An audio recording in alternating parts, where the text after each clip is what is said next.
The bearded man jerked his head in a reluctant nod. Leaning close to Bayan, he began whispering with low urgency. The wiry sailor refused to listen. Raising his curved blade on high, he leaped toward Yazbet, a snarling grimace on his face, and a terrible ululating cry rising from his mouth. Conan put a hand to his sword hilt. Bayan landed before her without striking, though, and it was immediately obvious that he thought to frighten her into immediate surrender. His grimace became a gloating smile. Yazbet's face paled, but with a shout of her own she thrust the sword into the seaman's midsection. The unsharpened blade could not penetrate far, but the point was enough to start a narrow stream of blood, and the force of the blow bulged Bayan's eyes. He gagged and staggered, but she did not rest. Clumsily but swiftly she brought the blunted blade down like a club on the shoulder of his sword arm. Bayan's scream was not of his choosing this time.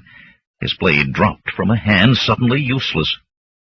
Before the tulwar struck the deck, Yazbet caught him a glancing blow on the side of the head, splitting his scalp to the bone. With a groan, Bayan sank to his knees. Conan watched in amazement as the wiry sailor tried desperately to crawl away. Yazbet pursued him across the deck, beating at his shoulders and back with the edgeless steel. Yelping, Bayan found himself against the rail. At one and the same time he tried to curl himself into a ball and claw his way through the wood to safety. "Surrender!" Yazbet demanded, standing above him like a fury. She stabbed at Bayan's buttocks, drawing a howl and a stain of red on his dirty, once-white trousers.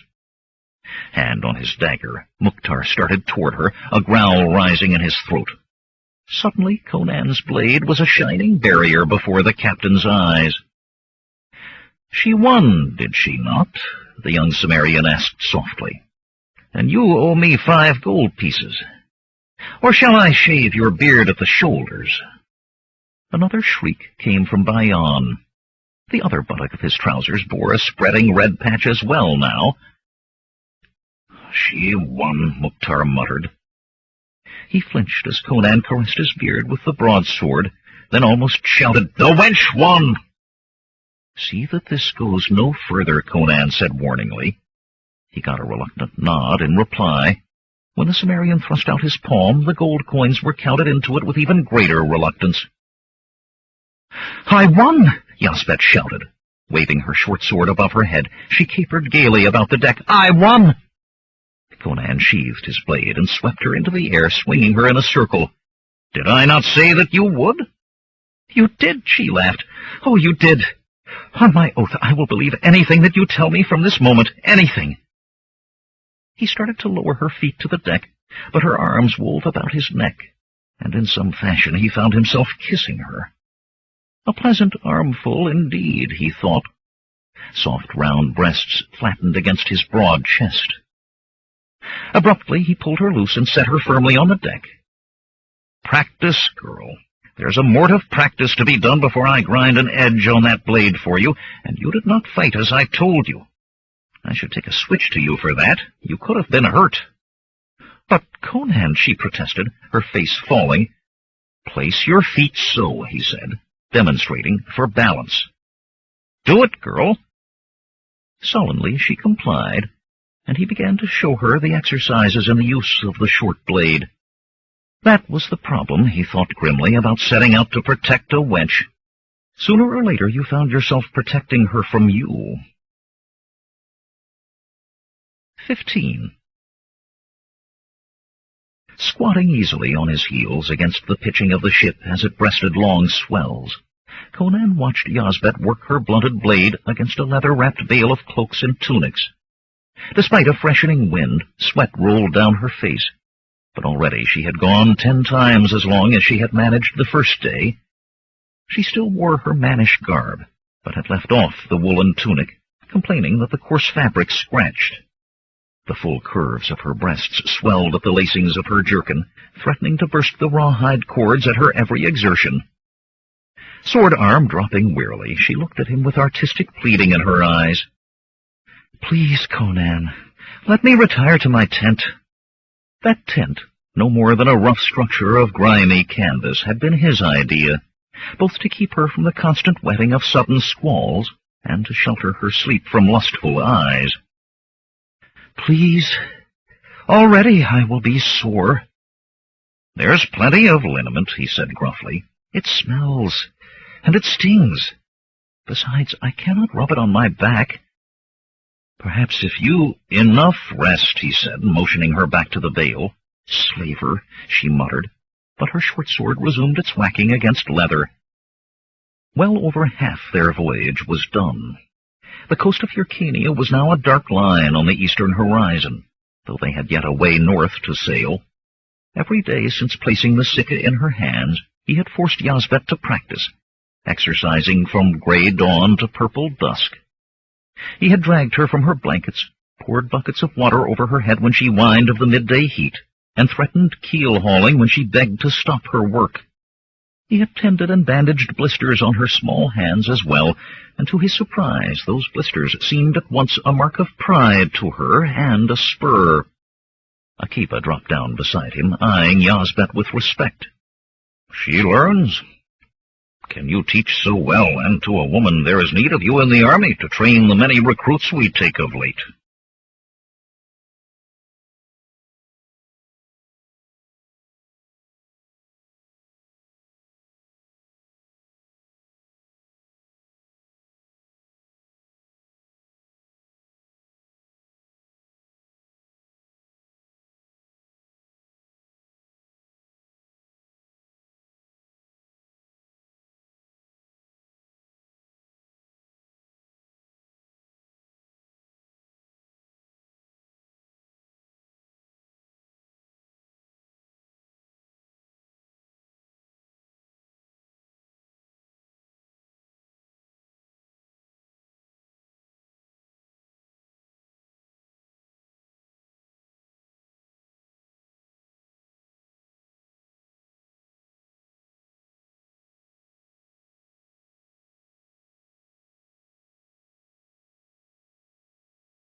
She has no ideas of sword-play to unlearn, Conan replied. Also, she does exactly as I say. Exactly? Akiba laughed, lifting an eyebrow. At the look on Conan's face, he pulled his countenance into an expression of exaggerated blandness. Does your stomach still trouble you? The youthful Cimmerian asked hopefully. My head and my legs now ignore the pitching, Akiba replied with a fixed grin. Conan gave him a doubtful look. Then perhaps you would like some well-aged mussels. Mukhtar has a keg of the ripest— No, thank you, Conan, the Turanian said in haste, a certain tautness around his mouth. As though eager to change the subject, he added, I have not noticed Bayan about today. You did not drop him over the side, did you? The Cimmerian's mouth tightened. I overheard him discussing his plans for Yazbet, and I spoke to him about it. In friendly fashion, I trust. 'Tis you who mutters that these sea-rats would welcome an excuse to slit our throats. In friendly fashion, Conan agreed.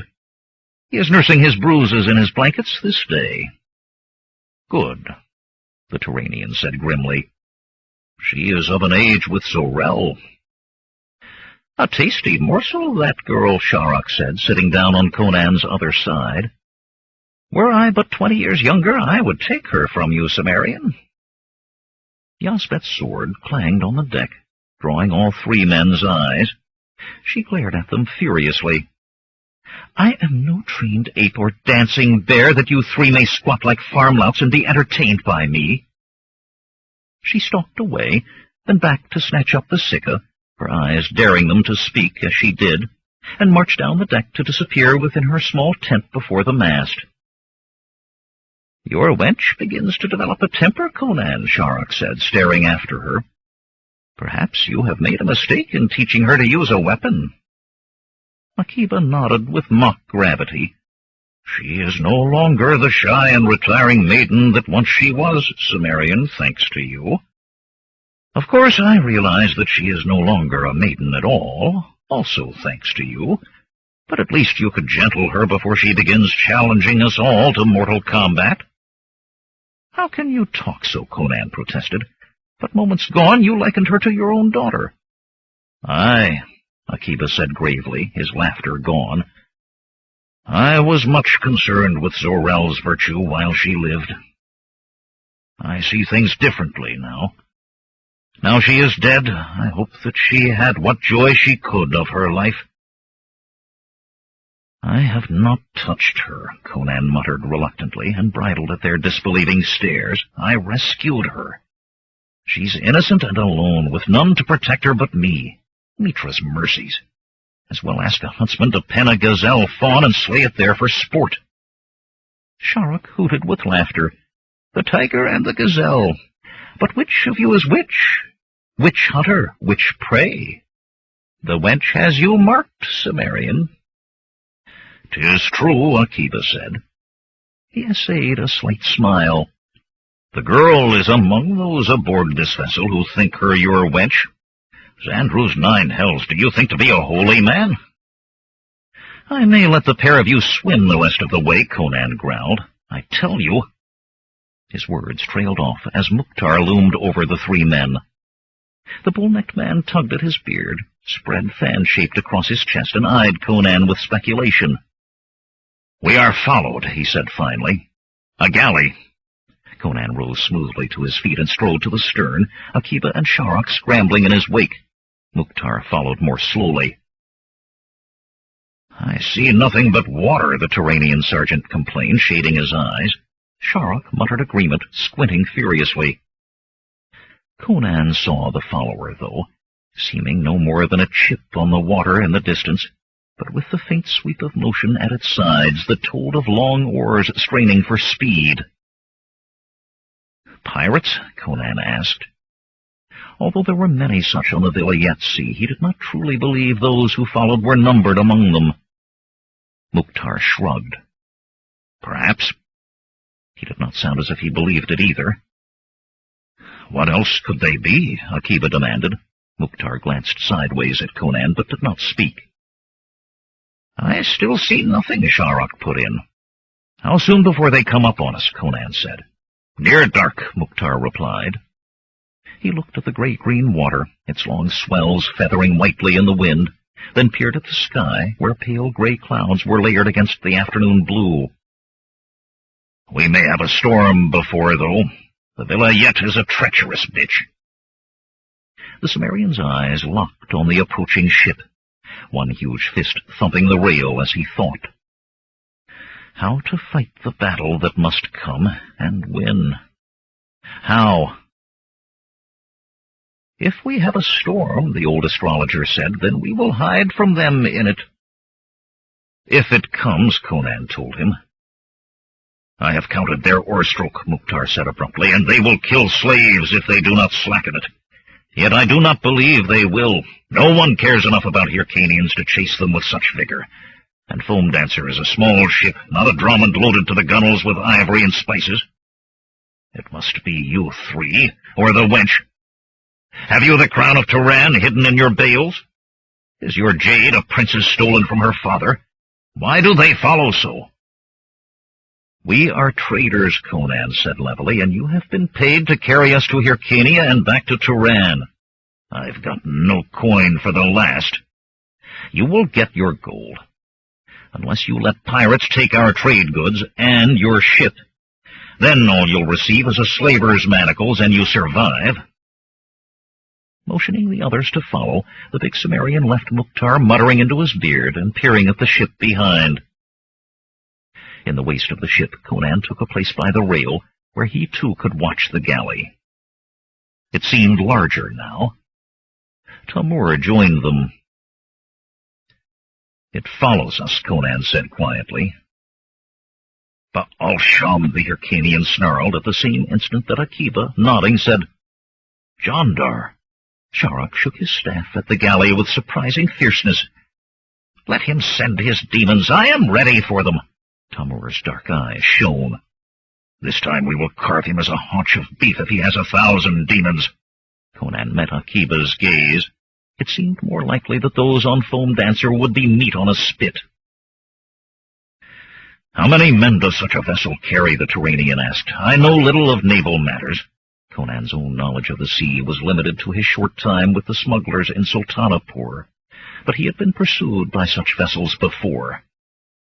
"There are 2 banks of oars to a side, but the oar slaves will not be used to fight. A vessel of that size might carry 5 score besides the crew." There was a moment of silence, broken only by the rigging lines humming in the rising wind. Then Sharrak said hollowly, "So many? This adventuring begins to seem ill-suited for a man of my years." "By the One Father, I shall die happy," Tamur said, "and I know Ba'al-Sham goes with me into the long night." Akiba shook his head bleakly. "He will not be on this ship. Such men send others to do their killing. But at least we shall find blood enough to pay our ferryman's fee, eh, Cimmerian?" "It will be a glorious fight in which to die," Tamur agreed. "I do not intend to die yet," the Cimmerian said grimly. "The storm," Sharrak said, his words holding a new excitement. "The storm will hide us." The clouds were thicker now and darker, obscuring the lowering sun. "Mayhap," Conan replied, "but we will not depend on that."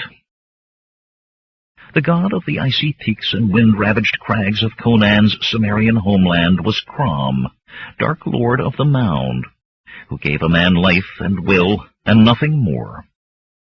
It was given to each man to carry his own fate in his hands, and his heart, and his head. Conan strode aft to Mukhtar, who still stood gazing at the galley. The bronze glint of its ram could be seen plainly now, knifing through gray swells. "Will they reach us before night falls?" Conan asked the captain. "Or before the storm breaks?" "The storm may never break," Mukhtar muttered. "On the villa yet, lightning may come from a sky where the sun was bright an instant before, or clouds may darken for days, then lift without a drop of rain. Do you lose me my ship, Cimmerian, I'll see your corpse." "It was in my mind you were a sea captain," Conan taunted, "not an old woman wanting only to play with her grandchildren." He waited for Mukhtar's neck to swell with anger and his face empurple, then went on. Listen, we may all be saved. For as long as we are able, we must run before them. Then, as Conan spoke, the dark color slowly left Mukhtar's face. Once he blanched and tried to stop the Cimmerian's flow of words, but Conan would not pause for the other's objections. He pressed on, and after a time Mukhtar began to listen intently, then to nod. "It may work," he said finally. "By Dagon's golden tail, it may just work.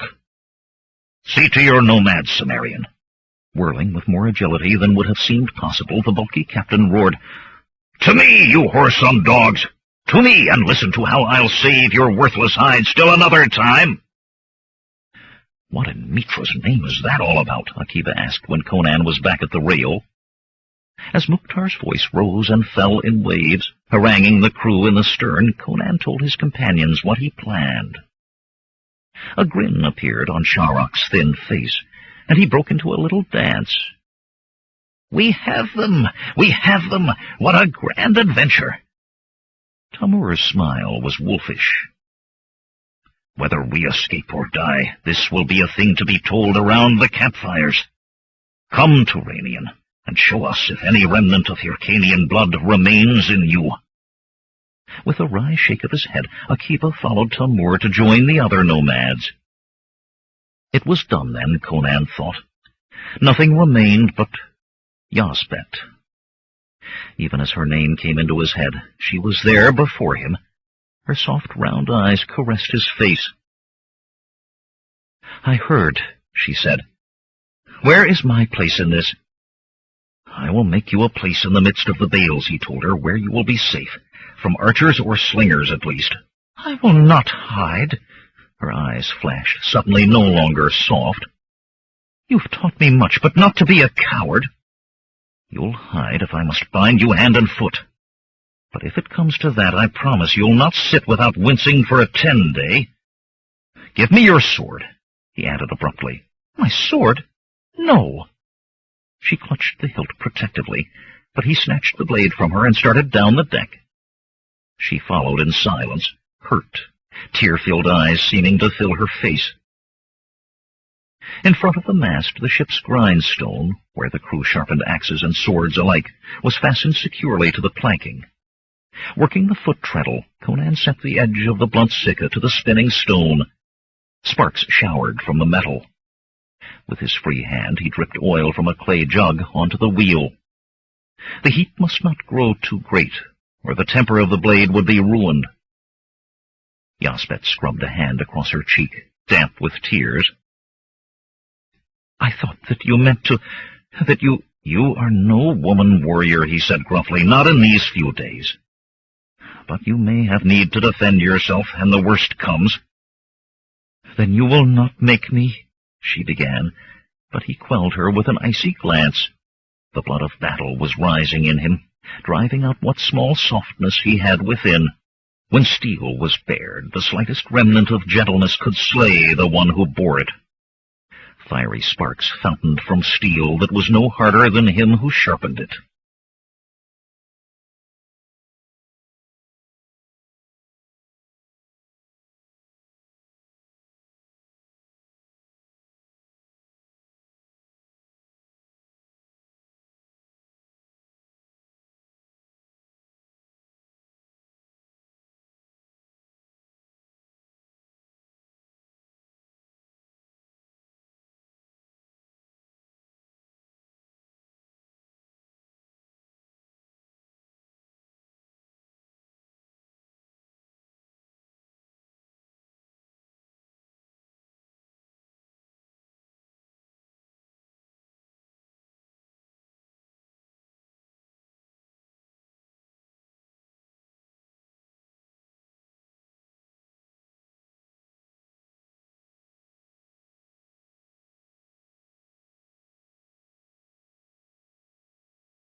16.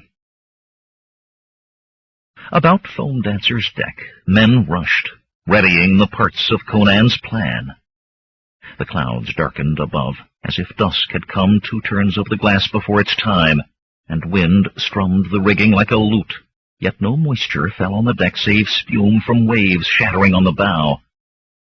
Bit by bit the galley closed the distance, a deadly bronze-beaked centipede skittering across the water, seemingly unimpeded by the rising waves through which Foam Dancer now labored, wallowing heavily from trough to trough.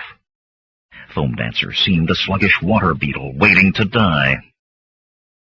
"They busy themselves in the bows!" Mukhtar bellowed suddenly. Conan finished tying the line around Yazbet's waist, where she lay between stacked bales, themselves lashed firmly to the deck. "You have no fear of being washed overboard now," he told her, "no matter how violent the storm becomes." "It's the catapult!" Mukhtar cried. Conan started to turn away, but Yazbet seized his hand, pressing her lips to his calloused palm. "I shall be waiting for you," she murmured, "when the battle is done." She tugged his hand lower, and he found his fingers inside her leather jerkin, a swelling breast nestled in his hand. With an oath he pulled his hand free, though not without reluctance. "There is no time for that now," he said roughly. Did she not realize how difficult it was for him already, he wondered, protecting a wench he longed to ravish? "They prepare to fire!" Mukhtar shouted, and Conan put Yazbet from his mind. "Now!" the young Cimmerian cried. "Cut!" In the stern, Mukhtar raced to the steering oar, roughly shoving aside the burly steersman to seize the thick wooden shaft himself. In the bow, 2 scruffy smugglers drew curved swords and chopped. Lines parted with loud snaps, and the bundles of extra sailcloth Conan had put over the side were loosed. The sleek vessel leaped forward, all but jumping from wave-top to wave-top. Almost beneath her stern, a stone fell, half a man-weight of granite, raising a fountain that drenched Mukhtar. "Now, Mukhtar!" Conan shouted. Snatching an oilskin bag, he ran aft. "I said now! The rest of you watch the pots!" The deck was dotted with scores of covered clay pots, scavenged from every corner of the ship. Some hissed as foaming water swirled around them and ran across the planking. Cursing at the top of his lungs, Mukhtar heaved at the steersman's oar, its massive thickness bowing from the strain. Slowly Foam Dancer responded, coming around. The crew dashed to run out long sweeps, stroking and backing desperately to aid the turn. This was the point that had made Mukhtar's face pale when Conan told him of it.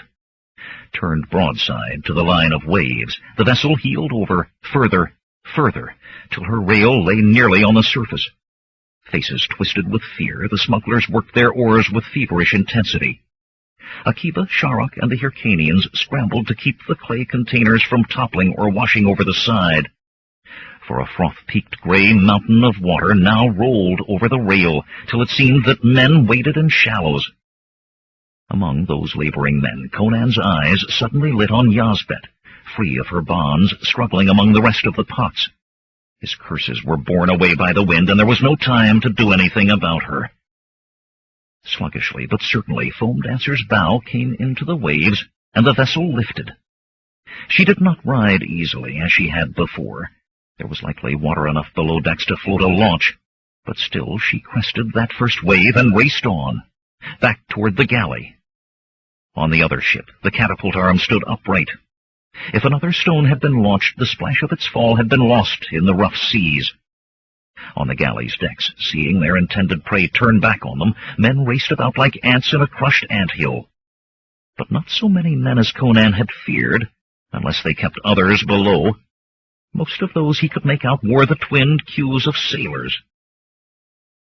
"We've lost half the pots," Akiba shouted over the howling wind. "Gone into the sea." "Then ready what we have," Conan bellowed back, "in full haste." The Hyrcanians took up oilskin sacks, like that Conan carried. Those on the other ship, apparently believing their quarry intended to come to grips, had now provided themselves with weapons. Swords, spears, and axes bristled along the galley's rail.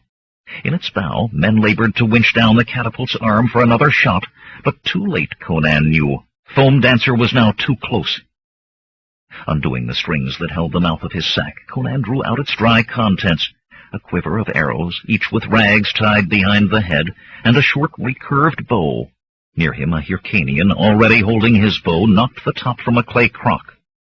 Within, coals glowed dully, hissing from the spray that fell inside the container. A few quick puffs fanned them to crackling flame, and into that fire Conan thrust an arrow. The cloth tied to it burst into flame. In one swift motion the big Cimmerian turned, knocked, drew, and released. The fire arrow flew straight up to the galley, lodging in a mast. His was the signal. A shower of fire arrows followed, peppering the galley. Conan fired again and again as the two ships drew closer. Though now the galley tried to veer away, Foam Dancer gave chase. On the galley men rushed with buckets of sand to extinguish points of flame, but two blossomed for each that died. Tendrils of fire snaked up tarred ropes, and a great square sail was suddenly aflame, the conflagration whipped by shrieking wind. "Closer!" Conan called to Mukhtar. "Close under the stern!" The bull-necked man muttered, but Foam Dancer curved away from her pursuit, crossing the galley's wake a short spear throw from its stern. Hastily Conan capped the pot of coals, edging it into the oilskin bag with ginger respect for its blistering heat. Once the sack whirled about his head, twice, and then it arced toward the galley, dropping to its deck unnoticed by men frantically cutting away the flaming sail. "The oil!" Conan shouted, even as the sack fell. He seized another jar, this with its lid sealed in place with pitch, and threw it to smash aboard the galley. "Quickly, before the distance widens!" More sealed pots flew toward the other vessel. Half fell into tossing water, but the rest landed on the galley's stern. The two ships diverged, but now the galley's burning sail was over the side, and her men were turning to Foam Dancer. Conan pounded his fist on the rail. "Where is it?" he muttered. "Why has nothing—" Flame exploded in the stern of the galley as spreading oil at last reached the coals that had burned out of the sack. Screams rose from the galley, and wild cheers from the men of Foam Dancer. In that instant the rains came at last, a solid sheet of water that cut off all vision of the other ship. Wind that had howled now raged like a mad beast, and Mukhtar's vessel reeled to the hammer blows of waves that towered above her mast. "Keep us sailing north!" Conan shouted. He had to put his mouth close to Mukhtar's ear to be heard even so. Straining at the steering oar, the bearded man shook his head. "You do not sail a storm of the Villa yet," he bellowed. "You survive it!" And then the wind rose, ripping away even shouted words as they left the mouth, and talk was impossible. The wind did not abate, nor did the furious waves. Gray mountains of water, their peaks whipped to violent white spray, hurled themselves at Foam Dancer, as if the gods themselves, angered by her name, would prove that she could not dance with their displeasure. Those who had dared to pit this cockleshell against the unleashed might of the Villa yet could do naught but cling and wait. After an endless age, the rains began to slacken, and at last were gone. The wind that flogged choppy waves to whitecaps became no more than stiff, and whipped away the clouds to reveal a bright gibbous moon hung in a black velvet sky, its pale light half-changing day for night. There was neither sight nor hint of the galley. "The fire consumed it," Sharrak gloated, "or the storm." "Perhaps," Conan answered doubtfully. And the fire had not been well caught. The storm would have extinguished it. And if Foam Dancer could ride that tempest, then the galley, if well handled, could have too. To Mukhtar, who had returned the steering oar to the steersman, he said, "Find the coast. We must find how far we've gone astray." "By dawn," the bearded man announced confidently. He seemed to feel that the battle with the sea had been his alone. The victory had put even more swagger into his walk. Yasbet, approaching, laid a hand on Conan's arm. "I must speak with you," she said softly. "And I with you," he replied grimly. "What in Mitra's name did you mean by—" But she was walking away, motioning for him to follow, stepping carefully among the night-shrouded shapes of men who had collapsed where they stood from exhaustion. Growling fearsome oaths under his breath, Conan stalked after her. She disappeared into the pale shadow of her sagging tent, its heavy fabric hanging low from the pounding of the storm. Furiously jerking aside the flap, he ducked inside, and had to kneel for lack of headroom. "Why did you leave where I put you?" he demanded, "and how? I made that knot too firm for your fingers to pick. You could have been killed, you fool wench, and you told me you'd stay there, promised it." She faced his anger, if not calmly, at least unflinchingly. "Indeed, your fingers wove a strong knot, but the sharp blade you gave me cut it nicely. As to why, you have taught me to defend myself. How could I do that, lashed like a bundle for the laundress? And I did not promise. I said I would be waiting for you when the battle was done. Did I not better that? I came to find you." "I remember a promise," he thundered, "and you broke it." Disconcertingly, she smiled and said quietly, "Your cloak is wet through." Delicate fingers unfastened the bronze pin that held the garment, and soft arms snaked about his neck as she pushed the cloak from his shoulders. Sensuous lips brushed the line of his jaw, his ear. "Stop that," he growled, pushing her away. "You'll not distract me from my purpose. Had I switched a hand, you would think yourself better off in your Amma's grasp." With an exasperated sigh, she leaned on one arm, frowning at him. "But you have no switch," she said. As he stared in amazement, she undid the laces of her jerkin and drew it over her head. Full, rounded breasts swung free, shimmering satin flesh that dried his throat. "Still," she went on, "your hand is hard and your arm strong. I have no doubt it will suffice for your purpose, did you call it?" Boots and trousers joined the jerkin. Twisting on her knees to face away from him, she pressed her face to the deck. Conan swallowed hard. Those lush buttocks of honeyed ivory would have brought sweat to the face of a statue, and he was all too painfully aware at that moment that he was flesh and blood. "Cover yourself, girl," he said hoarsely, "and stop this game. 'Tis dangerous, for I am no girl's toy." "And I play no game," she said, kneeling erect again, her knees touching his. She made no move toward her garments. "I know that all aboard this vessel think I am your leman." Her cheeks pinkened. That, more than her nudity, made him groan and squeeze his eyes shut. A brief look of triumph flitted across her face. "Have I not complained to you before," she said fiercely, "about protecting me when I did not want to be protected?" Unclenching white-knuckled fists, he pulled her to him. She gasped as she was crushed against his chest. "The toying is done, wench," he growled.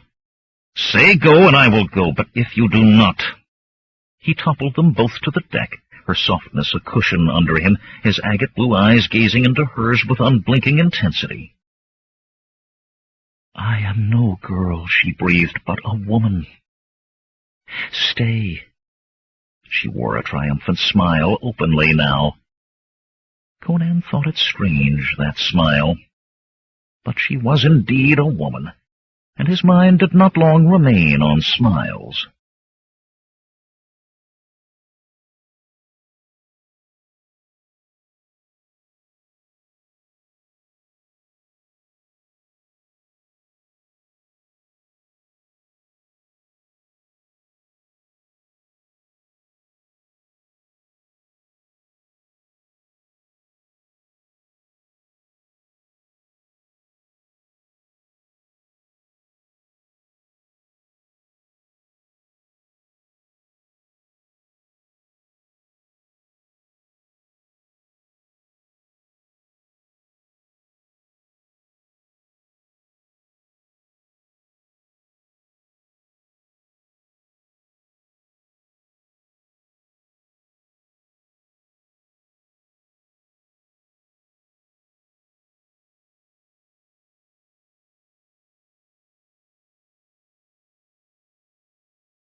17.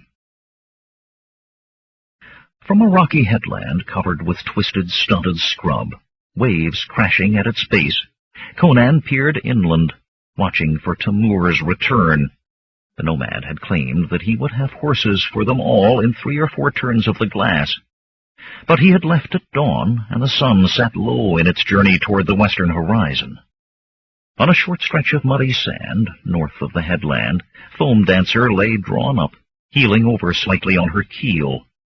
An anchor had been carried up the beach to dunes covered with tall, sparse brown grass, its long cable holding the vessel against the waves that tugged at her stern. Cooking fires dotted the sand between the ship and the dunes.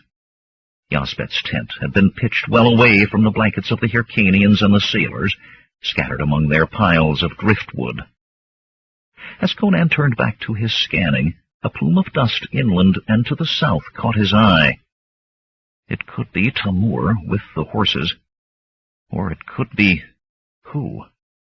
He wished he knew more about this land. At least the sentry he had set atop the highest of the dunes could see the dust, too. He glanced in that direction and bit back an oath. The man was gone. The dust was closer, horses plain at its base. Timur, or some other? Making an effort to appear casual, he walked up the headland to where a steep downward slope led to the beach, dotted with wind-sculpted trees, their gnarled roots barely finding a grip in the rocky soil. Between the dunes and the plain lay thickets of such growth. He half slid down that slope, still making an effort to show no haste. At the fires he leaned over Akiba, who sat cross-legged before a fire, honing his sword. "Horsemen approach," he said quietly. "I know not if it is Timur or others, but the sentry is nowhere to be seen." Stiffening, the Turanian slid his honing stone into his pouch and his curved blade into its scabbard. He had removed his distinctive tunic and spiral helmet, for the Turanian army was little loved on this side of the villa yet. "I will take a walk in the dunes. You can see to matters here?" Conan nodded, and Akiba, taking up a spade as if answering a call of nature, strolled toward the dunes. "Yazbet!" Conan called, and she appeared at the flap of her tent. He motioned her to come to him. She made a great show of buckling on her sword belt and adjusting its fit on her hips before making her way slowly across the sand. As soon as she was in arm's reach of him, he grabbed her shoulders and firmly sat her down in the protection of a large driftwood bowl. "Stay there," he said when she made to rise. Turning to the others, scattered among the campfires, he said, as quietly as he could and still be heard, "None of you move." Some turned their faces to him curiously, and Mukhtar got to his feet. "I said don't move!" Conan snapped. Such was the tone of command in his voice that the bearded captain obeyed. Conan went on quickly. "Horsemen will be here any moment. I know not who. Be still." A Hyrcanian drew back the hand he had stretched forth for his bow, and a sailor who had risen with a look of running on his face froze. "Besides this, the sentry has disappeared. Someone may be watching us. Choose your place of cover, and when I give the word, not yet, seize your weapons and be ready. Now!" In an instant the beach seemed to become deserted as men rolled behind piles of driftwood. Conan snatched a bow and quiver and dropped behind the bowl with Yazbet. He raised himself enough to barely look over it, searching the dunes. "Why did you see to my safety before telling the others?" Yazbet demanded crossly. "All my life I have been wrapped in swaddling. I will be coddled no longer." "Are you the hero in a saga, then?" Was that the drumming of hooves he heard? Baron Zandru's 9 hells was Akiba. "Are you impervious to steel and proof against arrows?" "A heroine," she replied. "I will be a heroine, not a hero." Conan snorted. "Sagas are fine for telling before a fire of a cold night, or for entertaining children, but we are made of flesh and blood. Steel can draw blood, and arrows pierce the flesh. Do I ever see you attempting to be a hero or a heroine, you'll think your bottom has suddenly become a drum. Be still now." Without taking his eyes from the dunes, he felt the arrows in his quiver, checking the fletching. "Will we die, then, Conan, on this pitiful beach?" she asked. "Of course not," he said quickly. "I'll take you back to Agrapur and put pearls around your neck if I don't return you to Fatima for a stubborn wench first." Of a certainty, the sound of galloping horses was closer. For a long moment she seemed to consider that. Then suddenly she shouted, "Conan of Samaria is my lover, and I his. I glory in sharing his blankets." Conan stared at her. "Crom, girl, I told you to be still. If I am to die, I want the world to know what we share." As Conan opened his mouth, the drumming abruptly became a thunder, and scores of horses burst over the dunes, spraying muddy sand beneath their hooves, roiling in a great circle on the beach. Conan nocked an arrow, then hesitated when he saw that many of the horses had no riders. Tamur appeared out of the shifting mass of riders. "Do not loose!" Conan shouted, striding out to meet the Hyrcanian, who swung down from his horse as Conan approached. "Erlich take you, Tamur! You could have ended wearing more feathers than a goose riding in that way." "Did not Ondar tell you who we were?" the scarred Hyrcanian said, frowning. "I saw you set him to watch." "He was relieving himself," Akiba said disgustedly, joining them, and did not bother to set another in his place. He was trailed by a narrow-jawed Hyrcanian, greased mustaches framing his mouth and chin. Tamur glared at the man, who shrugged and said, "What is there to watch for, Tamur, these scavenging dung-rollers?" Ondar jerked his head at the mounted men, who sat their small, shaggy horses in a loose circle about those they herded. "You did not keep watch as you were told," Tamur grated. He turned and called to the other Hyrcanians, "Does any here stand for this one?" None answered. Alarm flashed onto Ondar's face, and he grabbed for his yataghan. Tamur spun back to the mustached man, his blade flashing from its scabbard, striking. Ondar fell, sword half-drawn, his nearly severed neck spurting blood into the sand. Tamur kicked the still jerking body. "Take this defiler of his mother's womb into the dunes, and leave him with the offal he thought was more important than keeping watch." Two of the Hyrcanians seized the dead man by his ankles and dragged him away. None of the others so much as twitched an eyebrow. Behind him, Conan could hear Yazbek retching. "At least you got the horses," Conan said. "They look more like sheep," Akiba muttered. Tamur gave the Turanian a pained look. "Perhaps, but they are the best mounts to be found on the coast. Hark you now, Conan. These horse traders tell me they have seen other strangers. Give them what they ask for the mounts, and they will tell what they know." "What they ask," Conan said dryly. "They would not be bloodkin of yours, would they, Tamur?" The Hyrcanian looked astonished. "You are an outlander, Sumerian, and ignorant, so I will not kill you. They are the scavengers and dung-rollers Ondar named them, living by digging roots and robbing the nests of seabirds. From time to time they loot a ship driven ashore by a storm." He thrust his blade into the sand to clean away Ondar's blood. "They are no better than savages. Come, I will take you to their leader." The men on the shaggy horses were a ragged lot, their sheepskin coats moth-eaten, their striped tunics threadbare and even filthier than when they were worn by seamen whose luckless vessels had ended on this coast. The leader was a stringy, weather-beaten man, with one suspicious darting eye and a sunken socket where the other had been. About his neck he wore a necklace of amethysts, half the gilding worn from the brass. It seemed one of those ships had carried a trull. "This is Beotan," Tamur said, gesturing to the one-eyed man. "Beotan, this is Conan, a trader known in far lands and a warrior feared by many." Beotan grunted and shifted his eye to Conan. "You want my horses, trader? For each horse 5 blankets, a sword and an axe, plus a knife, a cloak, and 5 pieces of silver." "Too much," Conan said. Tamur groaned. For Conan's ear alone he muttered, "Forget the trading, Sumerian. 'Tis the means to destroy Baal-Sham we seek." Conan ignored him. Poor traders were little respected, and a lack of respect would mean poor information, if not outright lies. For every 2 horses, 1 blanket and 1 sword. Beotan showed the stumps of yellowed teeth in a grin and climbed down from his horse. "We talk," he said. The talk, Beotan and Conan squatting by one of the campfires, was more leisurely than Conan would have liked, yet he had to maintain his pose as a trader. Tamur produced clay jugs of sour Hyrcanian beer and lumps of mare's milk cheese. The beer made Beotan's eyes light up, but the one-eyed man gave ground grudgingly and often stopped bargaining entirely to talk of the weather or some incident in his camp. At last, though, the bargain was struck. The sky was beginning to darken. Men dragged in more driftwood to pile on the fires. For the pack horses they needed 1 sword and 1 blanket. For the animals they would ride 1 axe and 1 blanket, plus a knife for every man with Beotan and 2 pieces of gold for the stringy man himself.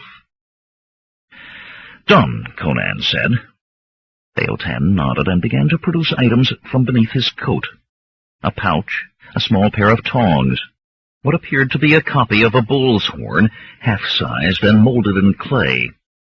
Before Conan's astonished gaze, Beotan stuffed herbs from the pouch into the clay horn. With the tongs, the one-eyed man deftly plucked a coal from the fire and used it to puff the herbs to a smoldering burn. Conan's jaw dropped as the man drew deeply on the horn, inhaling the pungent smoke. Tilting back his head, Beotan expelled the smoke in a long stream toward the sky, then offered the horn to Conan. Tamur leaned close to speak in his ear. "'Tis the way they seal a bargain. You must do the same. I told you they were savages." Conan was prepared to believe it. Doubtfully, he took the clay horn. The smoldering herbs smelled like a fire in a rubbish heap. Putting it to his mouth, he inhaled and barely suppressed a grimace. It tasted even worse than it smelled, and felt hot enough to blister his tongue.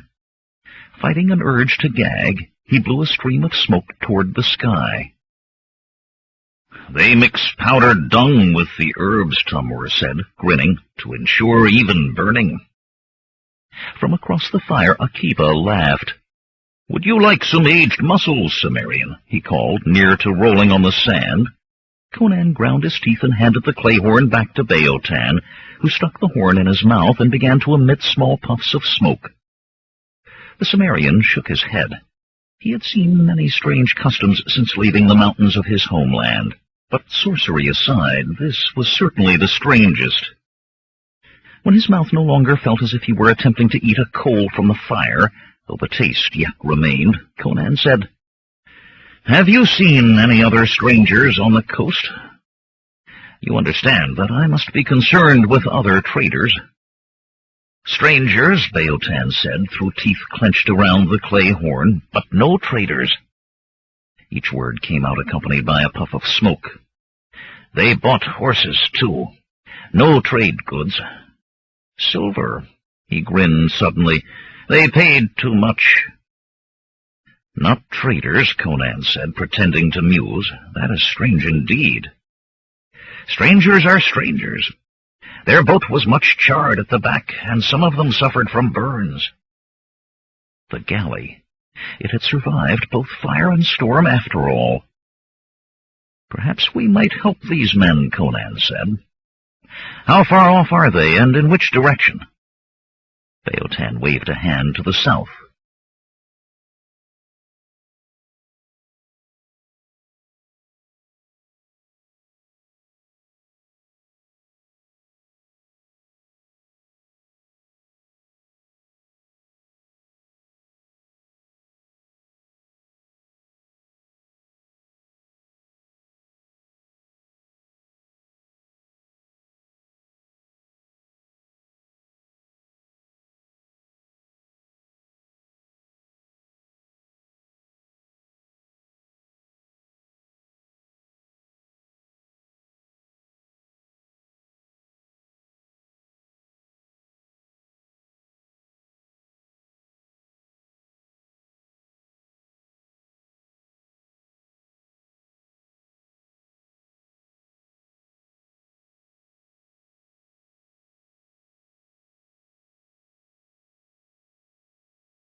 Half a day, maybe a day.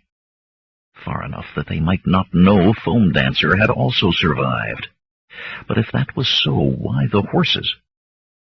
Perhaps there was something here that Jondar feared. Conan felt excitement rising.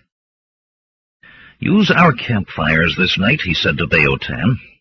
"Akiba, Tamur, we ride at first light." Yasbet appeared from the dark to nestle her hip against Conan's shoulder. "It grows cold," she said. "Will you warm me?" Rippled laughter rose from the listening men, but oddly, a glare from her silenced them, even Tamur and Beotan. "That I will," Conan said, and as he rose, flipped her squealing over his shoulder. Her squeals had turned to laughter by the time they reached her tent. "Put me down, Conan," she managed between giggles. "'Tis unseemly." Suddenly the hair on the back of his neck rose, and he whirled, staring into the dark at the headland. "Are you trying to make me dizzy, Conan? What is it?" Imaginings, he told himself. Naught but imaginings. The galley and those it carried were far to the south. Sure, Foam Dancer and all aboard had perished in the storm. "'Tis nothing, wench," he growled. She squealed with laughter as he ducked into the tent. Chafan rose slowly from the shadows where he had dropped, and peered at the beach below, dotted with campfires. There was no more to learn by watching. The barbarian was abed for the night. He made his way across the headland and down the far slope, gliding sure-footed over the rough ground, a wraith in the night. Sweetai was waiting at their small fire, well shielded by scrub growth, along with the 6 they had chosen from the uninjured to accompany them. The men huddled silently on the far side of the fire from the Khitans. They had seen just enough on the voyage to guess that the 2 black-robed men carried a sort of deadliness they had never before encountered. Thus they feared greatly and wisely, although still ignorant. "What did you see?" Sweetai asked. He sipped at a steaming decoction of herbs. Chafan squatted by the fire, filling a cup with the same bitter liquid as he spoke. "They are there, and they have obtained horses from that dung-beetle Beotan." "Then let us go down and kill them," Sweetai said. "It may be more difficult if we must find them again." The 6 who had accompanied them from the galley shifted uneasily, but the Khitans did not appear to notice. "Not until they have found what they came to seek," Chafan replied. "The great lord will not be pleased if we return with naught but word of their deaths." He paused. "We must be careful of the barbarian called Conan." "He is but a man," Sweetai said, "and will die as easily as any other." Chafan nodded slowly, uncertain why he had spoken such a thing aloud. And yet, in his boyhood had he learned the art of appearing invisible, of hiding in the shadow of a leaf and becoming one with the night. But there was that about the muscular barbarian's gaze that seemed to penetrate all such subterfuge. That was nonsense, he told himself. He was of the Brothers of the Way, and this Conan was but a man. He would die as easily as any other. Yet the doubts remained. 18. Tugging his cloak closer about him against the brisk wind, Conan twisted on his sheepskin saddle-pad to look behind for the 100th time since dawn. Short-grassed plain and rolling hills, so sparsely grown with a single stunted tree, was a startlement, revealed no sign of pursuit. Disgruntled, he faced front. The pale yellow sun, giving little warmth in the chill air, rose ahead of them toward its zenith. The villa yet lay 2 nights behind. No matter what his eyes told him, deeper instinct said that someone followed, and that instinct had kept him alive at times when more civilized senses failed. The party rode well bunched, half of the Hyrcanians leading strings of pack horses, cursing. The small beasts, seeming a little larger than the hampers and bales lashed to their pack saddles, tried to turn their tails into the wind whenever they found slack in the lead ropes. The men, not so encumbered, kept hands near weapons and eyes swiveling in constant watch. It was not unknown for travelers to be attacked on the plains of Hyrcania. Traders were usually immune, but more than one had lost his head. Tamur galloped his shaggy horse between Conan and Akiba. "Soon we shall be at the blasted lands." "You have been saying that since we left the sea," Conan grumbled. His temper was not improved by the way his feet dangled on either side of his diminutive mount. "A few more hills, Cimmerian, but a few more. And you must be ready to play the traitor. One of the tribes is sure to be camped nearby. Each takes its turn guarding the blasted lands." "You've said that as well." "I hope we find a village soon," Yasbet said through clenched teeth. She half stood in her stirrups then, seeing the amusement that flitted across the men's faces, sat again hastily, wincing. Conan managed to keep a straight face. "There is liniment in one of the packs," he offered. It was not his first time to do so. "No," she said brusquely, the same answer she had given to his other offers. "I need no coddling." "'Tis not coddling," he snapped, exasperated. "Anyone may use liniment for a sore muscle. Let him rub some on," Sharok chortled. The astrologer clung to his horse awkwardly, like a stick figure placed on a pony by children. "Or if not him, wench, then let me." "Still your tongue, old man," Akiba said, grinning. "I see you ride none too easily yourself, and I may take it in mind to coat you with so much liniment that you run ahead of us the rest of the way." "You have done well, woman," Tamur said suddenly, surprising everyone. "I thought we would have to tie you across your saddle before the sun was high. But you have the determination of a Hyrcanian." "I thank you," she told him, glaring at the Cimmerian. "I was not allowed. That is, I have never ridden before. I walked, or was carried in a palanquin." She eased herself on her saddle pad and muttered an oath. Sharok cackled until he broke into a fit of coughing. "I will use the liniment this night," Yasbet said stiffly, "though I am not certain the cure won't be worse than the disease." "Good," Conan said, "else by tomorrow you'll not be able to walk, much less—" He broke off as they topped a rise.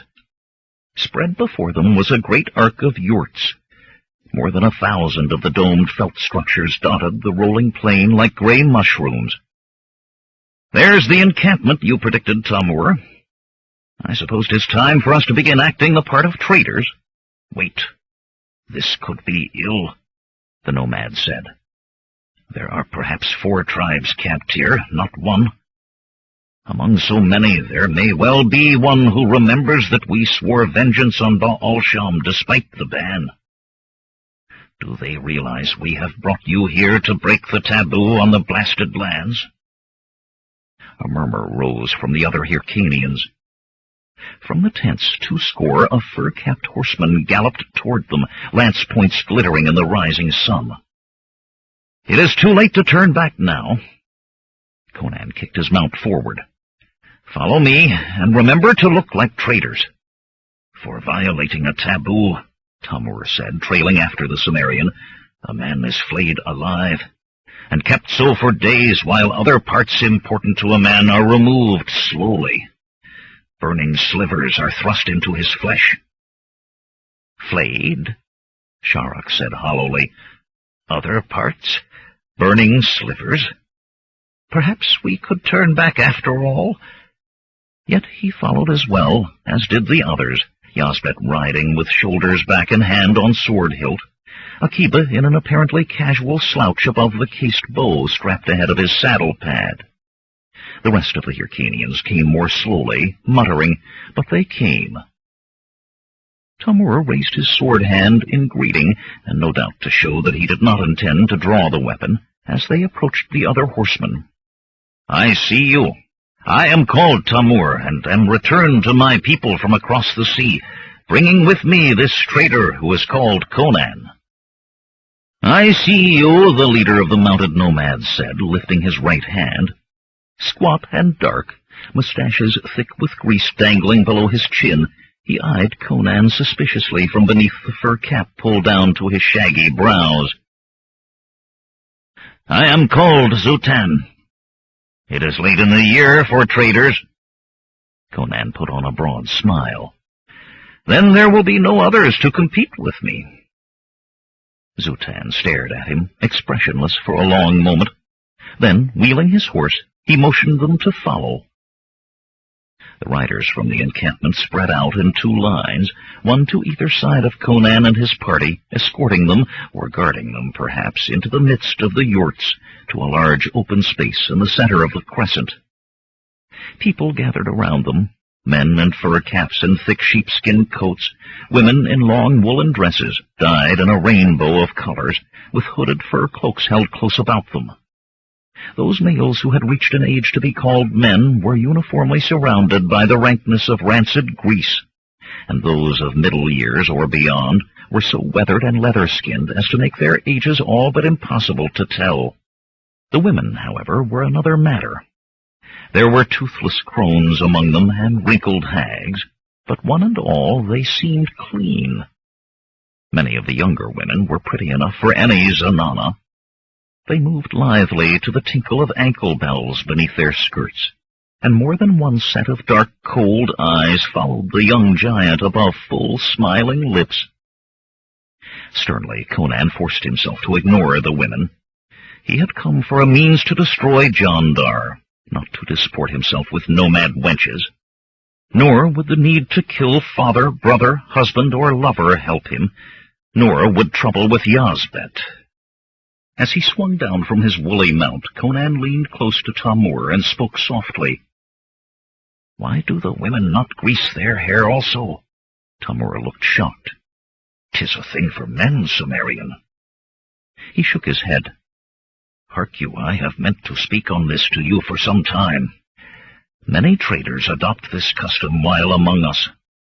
It would aid your disguise to be seen to do so. Perhaps you could grow a mustache as well, and this washing you insist on is a womanly thing. It saps the strength." "I will think on these things," Conan said. He noticed Akiba, a wry smile on his dark face, peering at him over his horse. "Long mustaches," the Turanian said, "and mayhap a beard like that of Mukhtar."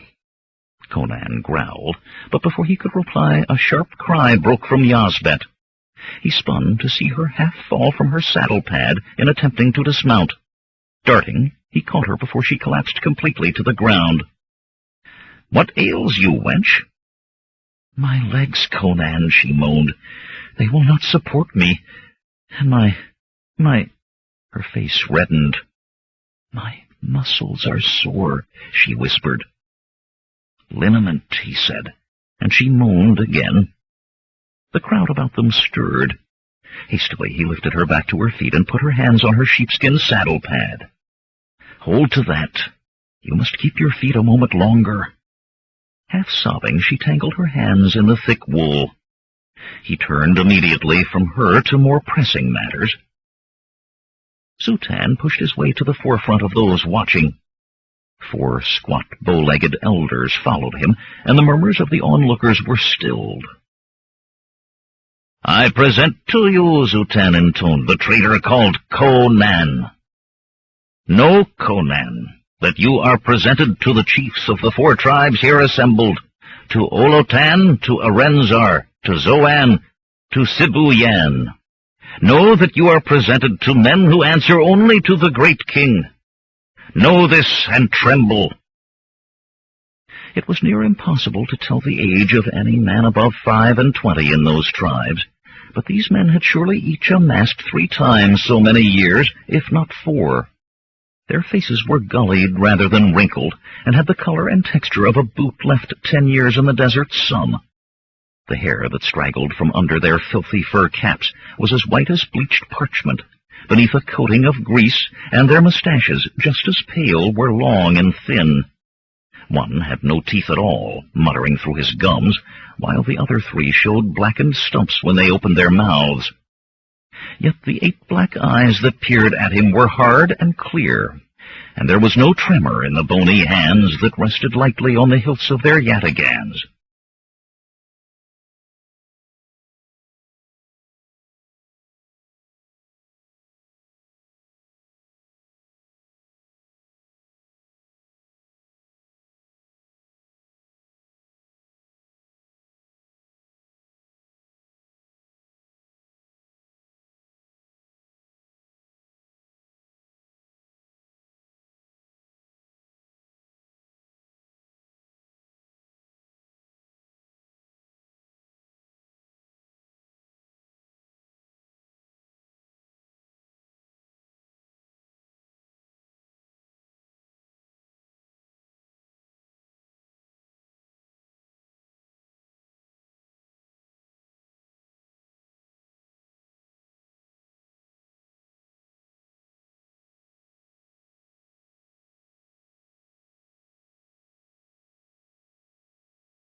Conan raised his right hand in the greeting Tom Moore had used. What did traitors say at these times, he wondered. Whatever he said, though, it had best come fast. Zutan was beginning to tug at his mustache impatiently. "I see you. I am honored to be presented to you. I will trade fairly with your people." The four stared at him unblinkingly. Zutan's tugging at his mustache became more agitated. What else was he supposed to say, Conan thought, or do? Suddenly he turned his back on the chiefs and hurried back among the pack animals. Mutters sounded among the tribesmen, and the Hyrcanians who held the guide ropes eyed him with frowns. Hastily he unroped a wicker hamper and drew out 4 tulwars, their hilts ivory and ebony. The blades had been worked with beeswax and acid into scenes of men hunting with bows from horseback, with silver rubbed across the etchings, hammered till the Argentine metal shone. Conan had raised a storm when he found the blades among the trade goods. He was still of a mind that Tom Moore had meant them for himself and his friends, but they had already been paid for. Now he was glad of them. As the Cimmerian returned, 2 swords in each huge fist, Tom Moore groaned. "Not those, Northerner. Some other blades, not those." Conan reached the 4 chiefs, and after a moment awkwardly sketched a bow. "Accept these humble gifts as a token of my admiration." Dark eyes sparked avariciously, and the blades were snatched as if the squat man expected them to be withdrawn. The etched steel was fingered. For a time Conan was ignored. At last the chief nearest him, Conan thought he was the one called Sibuyan, looked up. "You may trade here," he said. Without another word, the 4 turned away, still fingering their new swords. Akiba put a hand on Conan's arm. "Come, Cimmerian, we traders must display our wares." "Then display them. I must see to Yazbet." As he returned to her, Conan ignored the bustle of hampers being lifted from pack-saddles, of pots and knives, swords and cloaks being spread for eager eyes. The throng pressed close, many calling offers of furs or ivory or gold as soon as items appeared. Some of Tom Moore's followers began gathering the horses. Yazbet had sagged to her hands and knees on the hard-packed ground beside her mount. Muttering an oath, Conan stripped off his cloak and spread it on the ground. When he had her lying on it, face down, he removed the sheepskin saddle-pad from her horse and put it beneath her head. "Are you all right?" he asked. "Can you stand at all?" "I do not need to be wrapped in swaddling," she replied between clenched teeth. "Hanuman stones, wench, I do not swaddle you. You must be able to ride when it is time to go." She sighed, not looking at him. "I can neither stand nor ride. I cannot even sit." She laughed mirthlessly. "It is possible we may have to leave suddenly," he said slowly. "It may be needful to tie you across a saddle. And again, I do not mean to mock you by that." "I know," she said quietly. Suddenly she grasped his hand and pulled it to her lips. "You have not only my body," she murmured, "but my heart and soul. I love you, Conan of Cimmeria." Brusquely he pulled his hand away and stood. "I must see to the others," he muttered. "You will be all right here? It may be some time before your tent can be put up." "I am comfortable." Her words were so soft he barely heard them. With a quick nod he strode to where the trade goods were displayed. Why did women always have to speak of love, he wondered. The most calloused trull would do it, given a finger-breadth of encouragement, and other women took even less. Then they expected a man to act like a giddy boy with his first hair on his chin, or worse, like a poet or a bard. He glanced back at Yazbet. Her face was buried in the sheepskin, and her shoulders shook as if she cried. No doubt her rump pained her. Growling wordlessly under his breath, he joined his fellows, acting the traitor. Sharrock bounced from nomad to nomad, always gesticulating, here offering lumps of beeswax, there pewter cups from Coran, or combs of tortoiseshell from Zambula, or lengths of Vendian silk. Akiba was more sedate in his demonstrations of the weapons, tulwars bearing the stamp of the royal arsenal of Turan, glaives from far Aquilonia, and even ketens, broad-bladed battle-axes from Stygia. Tamur and his men, on the other hand, squatted to one side, passing among themselves clay jars of the ale they had gotten from men of the tribes. Conan walked among the goods, stopping from time to time to listen to Akiba or Sharok bargain, nodding as if he agreed with what was being done. A merchant who had 2 men to do the actual peddling surely was not expected to do more. The trading was brisk, but Conan was soon thinking more of quenching his thirst with a crock of ale than of his play-acting. It was then that he noticed the woman. Past her middle years, she was yet a beauty, tall and well-breasted, with large dark eyes and full red lips. Her fur-trimmed blue cloak was of fine wool, and her kirtle of green was flashed with panels of blue silk. Her necklace of intricate links was gold, not gilded brass. The brooch that held her cloak was a large emerald, and the bracelets at her wrists were of matched amethysts. And she had no eye for the perfumes or gilded trinkets that Sharok bartered away. Her gaze never left the muscular Cimmerian. An interested gaze. Conan judged her to be the woman of a wealthy man, perhaps even of a chief. That made her just the sort of woman he should avoid, even more so than the other women of the tribe.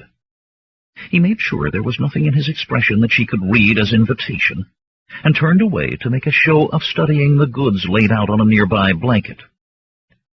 "You are young to be a trader," a deep female voice said behind him. He turned to find himself face to face with the woman who had been watching him. "I am old enough," he said in a flat tone. His youth was a touchy point with him, especially with women. Her smile was half mocking, half something more.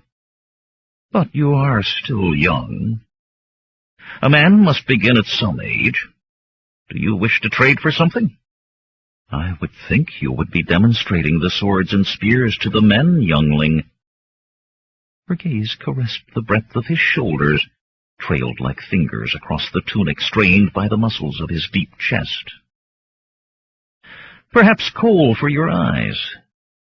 He snatched a small blue-glazed jar from the blanket and held it out to her.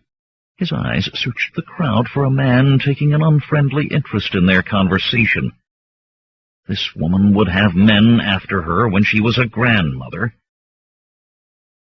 "From the way that sword sits on your hip, I would name you not merchant, but—" She put a finger to her lips as if in thought. "Warrior."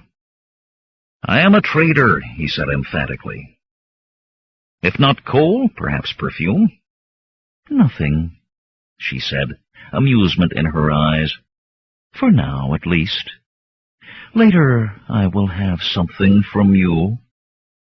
She turned away, then stopped to look at him over her shoulder. "And that is perfume, trader."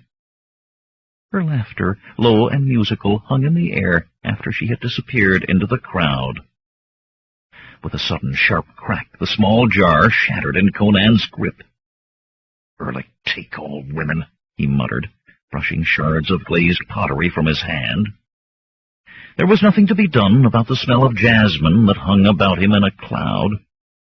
Grumbling, he resumed his pacing among the trade goods. Occasionally a man would glance at him in surprise, nose wrinkling, or a woman would eye him and smile. Each time he hurried furiously elsewhere, muttering ever more sulphurous oaths under his breath. A bath, he decided. When their camp was set, he would bathe, and Mitra blast all the Hyrcanians if they thought it unmanly. 19. Throughout the day, the trading continued briskly, goods from the west for goods looted from eastern caravans. As twilight empurpled the air, Zutan returned. The bargaining tribespeople began to trail away at his appearance. I will show you to your sleeping place, the greasy-mustached Hyrcanian said. Come. And he stalked off in the rolling walk of one more used to the back of a horse than to his own feet. Conan set the others to repacking the trade goods, then scooped Yazbet into his arms. She was in an exhausted sleep so deep that she barely stirred as he carried her after Zutan to a spot a full 300 paces from the yurts. You sleep here, the nomad said. It would be dangerous to leave your fires after dark. The guards do not know you. You might be injured. That thought apparently caused no pain in his heart. Traders might be necessary, his expression said, but they warranted neither the hospitality of shelter nor trust. Conan ignored him. It was better than killing him, though less satisfying, and commanded Yazbet's tent to be erected. As soon as the stakes were driven and the ropes drawn taut, he carried her inside. She gave but a sleepy murmur as he removed her garments and wrapped her in blankets. Perhaps sleep would help her, he thought. His nose twitched at the scent of jasmine that was beginning to fill the tent. Sleep would not help him. When he went outside, Zutan was gone. The sky grew blacker by the moment, and fires of dried dung cast small pools of light.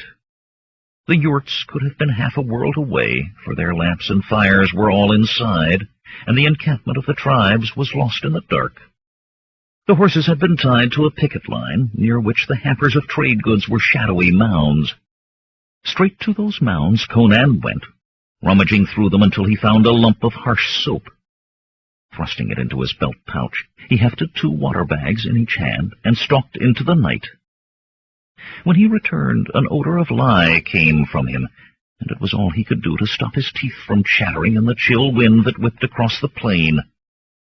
Settling cross-legged beside the fire, where a kettle of thick stew bubbled, he accepted a horn spoon and a clay bowl filled to the brim. I am not certain that lye improves on jasmine, Akiba said, sniffing the air pointedly. A fine scent, jasmine, Sharok cackled. You are a little large for a dancing girl, Cimmerian, but I do believe it became you more than your new choice. Tamur choked on stew and laughter. Conan raised his right hand, slowly curling it into a massive fist until his knuckles cracked. I smell nothing. He looked challengingly at each of the other 3 in turn. Does anyone else? Chuckling, Akiba spread his hands and shook his head. All this washing is bad for you, Tamur said, then added quickly as Conan made to rise, but I smell not. You are a violent man, Cimmerian, to act so over a jest among friends. We will talk of other things, Conan said flatly.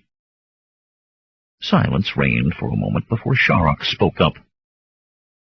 Trade. We'll talk of trade. Conan, it is no wonder merchants are men of wealth. What we bargained for today will bring at least 300 pieces of gold in Agrapur, yet a full 2/3 of the trade goods remain. Mayhap we should give up adventuring and become traders in truth. I have never been rich. I think I would find it pleasing. We are here for more important matters than gold, Conan growled. He set aside his bowl. His hunger had left him.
Know you that we have been followed since the coast? Tamur looked up sharply. Beotan? I thought he had an eye for more than he received for the horses. Not Beotan, Conan replied. You looked back often, Akiva said thoughtfully, but said nothing, and I saw no one. Conan shook his head, choosing his words with care. Nor did I see anyone. Still, someone was following. Or something. There was a feel not human about it. Sharok laughed shakily. And Jandar, or Baal Sham, or whatever he chooses to call himself, has come after us to these wastes. I will think on journeying to Kitai, or further, if there is any place further. Baal Sham is a man, Tamur said nervously. He eyed the surrounding darkness and edged closer to the fire, dropping his voice. But the spirits, if he has sent dead men after us. A footstep sounded beyond the small pool of light from the fire, and Conan found himself on his feet, broadsword in hand. He was somewhat mollified to see that the others had drawn weapons as well. Even the old astrologer was shakily holding his staff out like a spear. Zutan stepped into the light and stopped, staring at the bared steel. Conan sheathed his blade with a grunt. It is dangerous to leave your fires in the dark, he said. The Hyrcanian's mustache twitched violently, but all he said was, Samara will see you now, Conan. Samara? Tamur's voice was a dry speak. She is here? Who is this Samara? Conan demanded. Mayhap I do not wish to see her. No, Conan, Tamur said insistently. You must. Samara is a powerful shamaness, very powerful. A shamaness, Sharok snorted. Women should not be allowed to meddle in such matters. Hold your tongue, old man, Tamur snapped, else you may find your manhood turned to dust or your bones to water. She is powerful, I say. He had turned his back to Zutan and was grimacing vigorously at Conan. The young Cimmerian eyed him doubtfully, wondering if Tamur's fear of this woman was enough to unhinge him. Why does Samara wish to see me? He asked. Samara does not give reasons, Zutan replied. She summons, and those she summons come, even chiefs. I will go to her, Conan said. Tamur's groan was loud as Conan followed Zutan into the dark. They walked to the yurts in silence. The nomad would not deign to converse with a trader, and Conan had his own thoughts to occupy him. Why did this Samara wish to speak with him? Her sorceress arts could have told her the true reason for his presence in Hyrcania, but only if she had purposely sought it out. In his experience of such things, nothing was found unsought, and nothing was sought casually. Knowledge had its price when gained by thaumaturgical means, and though he had met sorcery and magic in many forms, never had he known it used to satisfy mere curiosity. Had this Samara been a man, he could have first explained, then, and that did not work, slain the fellow. But it was not in him to kill a woman. Lost in the workings of his mind, Conan started when the other halted before a huge yurt and motioned him to enter. The structure of felt stretched on wooden frames was at least 20 paces across, fit for a chief. But then, he told himself, a shamaness who could summon chiefs would certainly live as well as they. Without another glance at Zutan, he pushed open the flap and went in. He found himself in a large chamber within the yurt, its walls brocaded hangings. The ground was covered by Kashmiri carpets in a riot of colors, dotted with cushions of silk. Gilded lamps hung on golden chains from the wooden frames of the roof, and a charcoal fire in a large bronze brazier provided warmth against the chill outside. So much he had time to note, then his eyes popped as 8 girls burst from behind the hangings. From lithe to full-bodied they ranged, and their skins, from a paleness that spoke of Aquilonia to Hyrcanian brownness to the yellow of well-aged ivory. Gilded bells tinkled at their ankles as they ran giggling to surround him. Such was the whole of their costume, His vision seemed filled by rounded breasts and buttocks as they urged him to a place on the cushions before the brazier. A scent of roses hung about them. No sooner was he seated than two darted away to return with damp cloths to wipe his face and hands. Another set a chased silver tray of dates and dried apricots by his side, while a fourth poured wine from a crystal flagon into a goblet of beaten gold. The music of flutes and zithers filled the chamber. The remaining girls had taken up the instruments and, seating themselves cross-legged, played. The four who had served him began to dance. "Where is Samara?" he asked. "Well, answer me. Where is she?" The music soared, and the dancers with it, but none spoke. He picked up the goblet, but put it down again untouched. Strong powders could be put in wine. He wagered that this shamaness knew of them.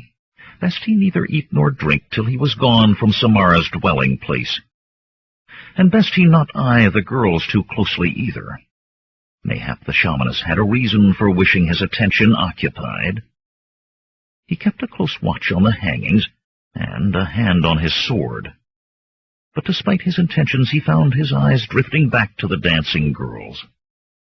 Graceful as gazelles, they leaped, legs striding wide on air, then rolled to the carpets, hips thrusting in abandon.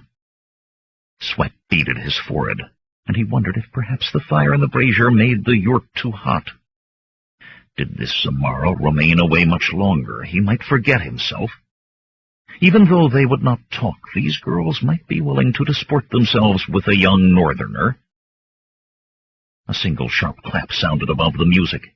Immediately the girls left off playing and dancing and dashed behind the hangings. The grin that had begun on Conan's face faded, and his hand returned to his sword as he sprang to his feet. The hangings parted, and the woman who had taunted him earlier appeared. The cloak was gone now, and long hair as black as night hung in soft waves about her shoulders. Her long kirtle clung to her curves. "I prefer the dancing of young men," she said, "but I did not think you would share my taste." "You?" Conan said incredulously. "You are Samara?" She gave a throaty laugh. "You are disappointed that I am not an aged crone with a beak of a nose and warts. I prefer to remain as I am, for as long as the arts of woman and magic combined can keep me so." Her hands smoothed the bosom of her kirtle, pulling it tight over full, round breasts. "Some say I am still beautiful." Delicately wetting her lips, she moved closer. "Do you think so?" The woman had no need of sorcery for distraction, Conan thought. The musk of her perfume seemed to snare his brain. With no more than what was known to every woman, she had his blood inflamed, his throat thick with desire. "Why did you send for me?" he rasped. Her dark eyes caressed his face more sensuously than hands might have done, slid lingeringly across his broad shoulders and massive chest. Her nostrils flared. "You washed the scent away," she said, a touch of mocking disappointment in her tone. "Hyrcanian women are used to men who smell of sweat and horse and grease. That scent would have gained you many favorable looks. But even so, you are an exotic, with your muscles and your size, and that pale skin, and those eyes." Her slender fingers stopped a hair's breadth from his face, tracing along his cheek. "The color of the sky," she whispered, "and as changeable. The spring sky after a rain, the sky of a fall morning. And when you are angry, a sky of thunder and storms. An exotic giant. You could have your pick of half the women in this encampment, perhaps 3 or 4 at a time, if such is your taste." Angrily, he wrapped an arm about her, lifting her from the ground, crushing her softness against his chest. His free hand tangled in her hair, and the blue eyes that stared into hers did indeed have much of the storm in them. "Taunting me is a dangerous scheme," he said. even for a sorceress." She stared back unperturbed, a secretive smile dancing on her lips. "When do you mean to enter the blasted lands, Outlander?" Involuntarily his grip tightened, wringing a gasp from her. There was naught of the sky in his gaze now, but rather ice and steel. "It is a foolish time to reveal your sorceries, woman." "I am at your mercy." With a sigh that smacked of contentment, she wriggled to a more comfortable position, shifting her breasts disturbingly against his hard chest. "You could break my neck merely by flexing your arm, or snap my spine like a twig. I can certainly perform no magic, held as I am. Perhaps I have made myself helpless before your strength to prove that I mean you no harm." "I think you are as helpless as a tigress," he said wryly. Abruptly, he set her heels on the carpets. There was a tinge of disappointment in her eyes as she patted her hair back into place. "Speak on, woman. What suspicions caused you to bend your magic to the reason of my coming?" "No magic except that of the mind," she laughed. "You came in company with Tamur and others, who I know crossed the villa yet to find and slay Baal-Sham. I know well the horror of those days, for I was one of those who laid the wards that contain what lies within the blasted lands." Conan realized why Tamur had been agitated at hearing her name. "Perhaps I, wishing to trade in Hyrcania, merely took Tamur into service." "No, Conan. Tamur has many faults, but he and the others swore oaths to defy the ban on Baal-Sham's memory and avenge their blood. That they returned with you merely means that they think to find success in the blasted lands. Though their oaths led them to defiance, they know that violating the taboo means death for one of Hyrcanian blood, and so sought another to do the deed." "Then why am I not fighting for my life against your warriors?" She answered slowly, her voice tense, as if her words held import below the surface, as if there was danger in them for her, danger that she must carefully avoid. "When the barriers were erected, I alone among the shamans believed that they were not enough. I spoke for pursuing Baal-Sham and destroying him, for surely if he managed to establish his evil elsewhere, it would eventually return to haunt us. The others, fearing another confrontation with him, forced me." She stopped abruptly. "Forced you to what?" he growled. "Swear oaths? What?" "Yes," she said, nodding eagerly. "Both oath and Giya's. Do I break that oath, I will find myself the next dawn scrubbing pots in the yurt of a most repulsive man, unable to magic the pain from a sore tooth or think beyond a desire to obey. Many take it ill that there is a line of women who use the powers, and they would as soon see it end with me." Again her words halted, but her eyes begged him to question further. "What holds your tongue, woman? What oath did you swear?" "It took long enough to bring you to it," she sighed, tightness draining visibly from her face.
Firstly, I can speak to no one of the oaths unless asked, and no Hyrcanian but another who, like me, sits guardian on the blasted lands, would ask. Betimes one or another of them likes to taunt me with it. So you must trick me into asking, Conan muttered. Exactly. For the rest, I can aid no Hyrcanian to enter the blasted lands or act against Baalsham. Nor can I seek out any man to do those things. A broad smile spread over his features.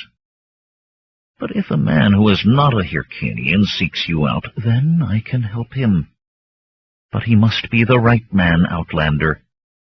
I will not risk failure. Her mouth twisted as at a foul taste. Onator, the repulsive toad of whom I spoke, waits for me to fall into his hands. Death I would risk, but not a life with him till I am old and shriveled. But you will help me, he asked, frowning, if you are the right man.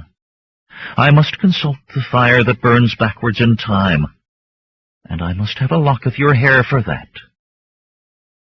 In spite of himself, he took a step back. Hair, spittle, nail parings, anything that came from the body could be used in thaumaturgies that bound the one from whom they came. Do you think I need magics to bind you? Samara laughed, and swayed her hips exaggeratedly. Take it, then, he said. But a grimace crossed his face as she deftly cut a few strands from his temple with a small golden knife. Swiftly, then, she opened a series of small chests against a hanging, removing her paraphernalia. The hair was ground in a small hand mill, then mixed in an unadorned ivory bowl with the contents of half a score of vials, powders of violent hue and powerful stench, liquids that seethed and bubbled, and stirred with a rod of bone. Setting up a small golden brazier on a tripod, Samara filled it with ashes, smoothing them with the bone rod. Chanting words unintelligible to Conan, she poured the contents of the bowl onto the dead ash and set the bowl aside. Her voice rose, not in volume, but in pitch, till it pierced his ears like red-hot needles. Strange flames rose from the ash, blue flames, not flickering like ordinary fire, but rolling slowly like waves of a lazy sea. Higher that unnatural fire rose with Samara's words, to the reach of a man's arm. Unblinking, she stared into its depths as she spoke the incantations. A rime of frost formed on the outside of the golden dish that held the flames.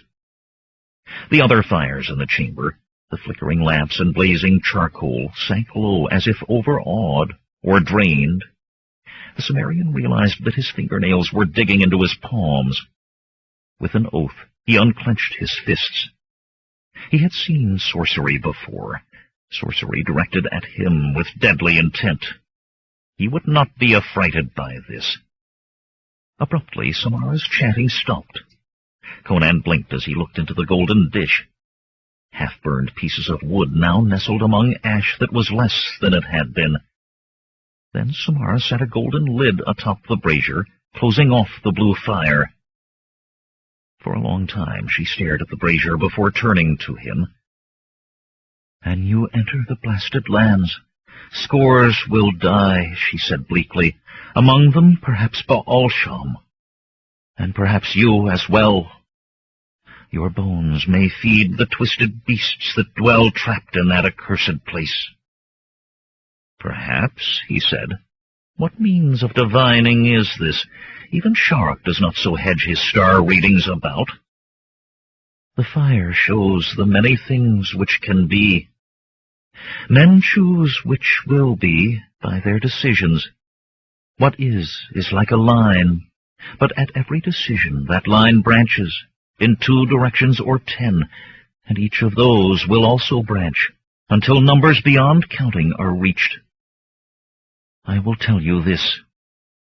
If you enter, you or Baalsham or both will stare Erlic's minions in the eyes.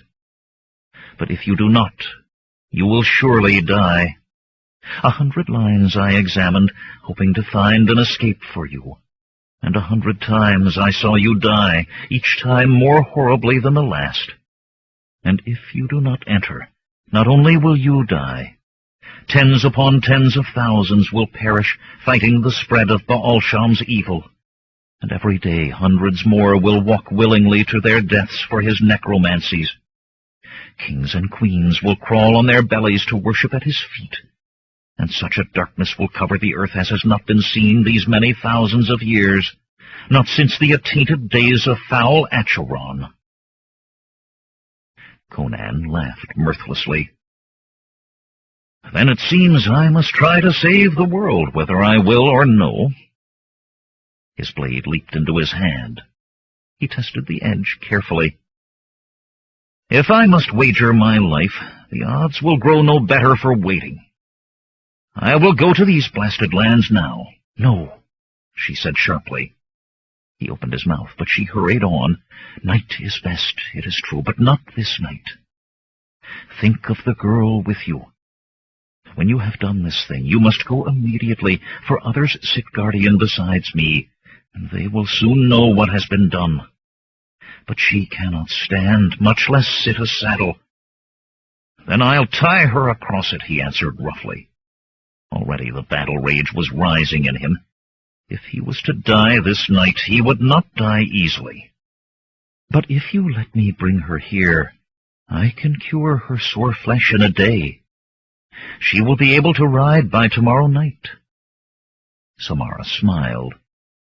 Many women have asked me to take the pain from a smarting rump, but this will be the first time I have used my powers for so low a purpose. The longer I wait, the greater the chance that someone else will remember Tamur. But you still cannot enter the blasted lands without any help. The barrier of the outer circle will slay only those of Hyrcanian blood, but that of the inner circle, where you must go if you are to find what you seek, will destroy anything that lives. I must give you special powders to spread and teach you incantations if you are to survive. Then give them to me, he demanded. Instead, she untied her silk sash and tossed it aside. No Hyrcanian man, she said, staring him in the eye, will look at a shamaness as a woman. I have slaves, young men, full of vigor, but full of fear, too. She began to undo the silver pins that held her garment. They touch me because I command it, but they do so as if I might shatter, afraid of hurting or angering. Until you put your hands on me, no man in my entire life has touched me as a woman who will not break for a little roughness in a caress. I can wait no longer. The long kirtle slid to the carpets, and she stood in lush nudity, all ripe curves and womanly softness. Feet apart, she faced him, defiance in her eyes, fists on the swelling of her hips, shoulders thrown back so that her breasts seemed even fuller. There is a price for my aid. If that makes me a harlot, well, that is something I have never experienced, and I want to experience everything that a man and a woman can do to each other. Everything, Conan. Conan let his sword fall to the ground. Battle rage had changed to a different sort of fire in his blood. Tomorrow night will be time enough, he said hoarsely, and pulled her into his embrace. 20. Early the next morning, Conan sent a message to Akiba that the Turanian was to see to the trading that day. Soon after, Yazbet was brought to the shamaness's yurt on a litter borne by two of Samara's muscular young male slaves. Samara scrambled red-faced to her feet, hastily pulling a silk robe around her nudity. The slaves glared at Conan with covert jealousy. Conan, why am I here? Yazbet almost wept. Lying face down on the litter, she winced at every movement. I hurt Conan. Your pain will soon be gone, he told her gently. Samara will see to you. Still blushing furiously, the shamaness led the litter-bearers to another part of the yurt. Half a turn of the glass later, she returned, with high color yet in her cheeks. Conan lay sprawled on the silken cushions, occupying himself with a flagon of wine. "I gave her a sleeping potion as well," she said. "The spell took her pain away immediately, but she needs rest, and it is best if that does not come from magic. If I relieved her fatigue so, she would repay it 10 times over later. The powers always demand repayment." All the while she spoke, she remained across the chamber from him, rubbing her hands together as if in nervousness. He motioned her to him. "Come sit, Samara. Do not make me play host under your roof." For a moment she hesitated, then knelt gracefully beside him. "Everything I said," she murmured ruefully, "but I did not mean to have my own slaves enter while I lay naked in a stupor of lust, not to mention the woman of the man I am lying with. I feel strange to have your lover but a few paces away." Her ardor had surprised Conan in its fierceness. "What she does not know will not harm her," he said, tugging her robe from a smooth shoulder. She slapped his hand away. "Is that all women are to you? A tumble for the night and no more? Women are music and beauty and delight made flesh." He reached for her again. She shrugged him away, and he sighed. So much for poetry, even when it was true. "Some day I will find a woman to wed, perhaps. Until then I love all women, but I'll not pretend to any that she is more to me than she really is. Now, are you ready to remove that robe?" "You know not your own vigor," she protested. Attempting to stretch, she stopped with a wince. "I am near as much in need of aid for sore muscles as that poor girl." "In that case, I might as well return to Akiba and the others," he said, getting to his feet. "No," she cried. Ripping the robe from her, she scrambled on her knees to throw her arms around his legs. "Please, Conan, stay. I will keep you here by brute force if I must." "Brute force?" he chuckled. She gave a determined nod. Laughing, he let her topple him to the pillows. By 2 glasses after sunfall, he was ready to go. Briefly, he looked in on Yazbet. She slept naturally now.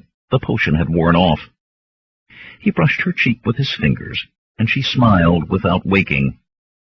When he returned to the large chamber, Samara had donned her kirtle and put on a somber mien as well. "You have the powder?" she demanded. "You must take care not to lose it." "It is here," he replied, touching the pouch that hung from his belt along with sword and dagger. Within were 2 small leather bags containing carefully measured powders that would weaken the barrier of the inner circle enough for him to pass it, 1 portion for entering and 1 for leaving. "The incantation. You remember the incantation?" "I remember. Do not worry so." He tried to put his arms around her, but she stepped back out of his embrace, her face a mask. "The gods be with you, Conan." She swallowed and whispered, "And with all of us." There was more help in steel than in gods, Conan thought, as he went into the night. The moon hung bright in a cloudless sky, bathing the countryside in pale light, filling the camp with shadows. It seemed a place of the dead, that camp. No one was about, and even the guard dogs huddled close to the yurts, only lifting their heads to whine fretfully as he passed. He gathered his cloak against the chill of the wind, and against a chill that was not of the wind.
Akiba, Sharok, and Tamur were waiting, as they had agreed, east of the crescent of yurts. The rest of the Hyrcanians remained in their small camp, so that it should not be found empty. The horses remained in camp as well. The sound of hooves in the night might attract unwanted attention. Tamur peered beyond Conan nervously and whispered, "She did not come with you, did she?" "No," Conan said. Tamur heaved a heavy sigh of relief. "Let's do this and be done," he went on. "Tamur, you lead." Hesitantly, the Hyrcanian started to the east. Akiba followed, horsebow in hand and arrow nocked to one side of Conan. Sharok labored on the other, leaning on his staff and muttering about the footing despite the bright moonlight. "Tamur almost did not come," Akiba said quietly, "so afraid is he of Samara. Did he hate Jandar one iota less, he would have ridden for the coast instead." "But he does hate Jandar," Conan replied. "He will lead us true." "I wonder you have energy for this night, Conan," Sharok snickered, "after a day and a night with this witch woman. I saw little of her, not nearly so much as you." He paused to cackle shrilly. "But I'd say she was a woman to sap a man's strength." "Watch your step, old man," the big Cimmerian said dryly. "I have not seen you read your own stars of late. This could be the night you break your neck." "Mitra," Sharok swore, stumbled, and almost fell. "I have not," he went on in a shaken voice, "not since Agrapur. The excitement and the adventure and the—" He stumbled, peered at the sky, and muttered, "The brightness of the moon blinds me. I cannot tell one star from another." They traveled without words then, following the dim shape of Tamur, until abruptly the Hyrcanian stopped. "There," he said, pointing to two tall shadows ahead. "Those are the marks of the barrier. I can go no closer."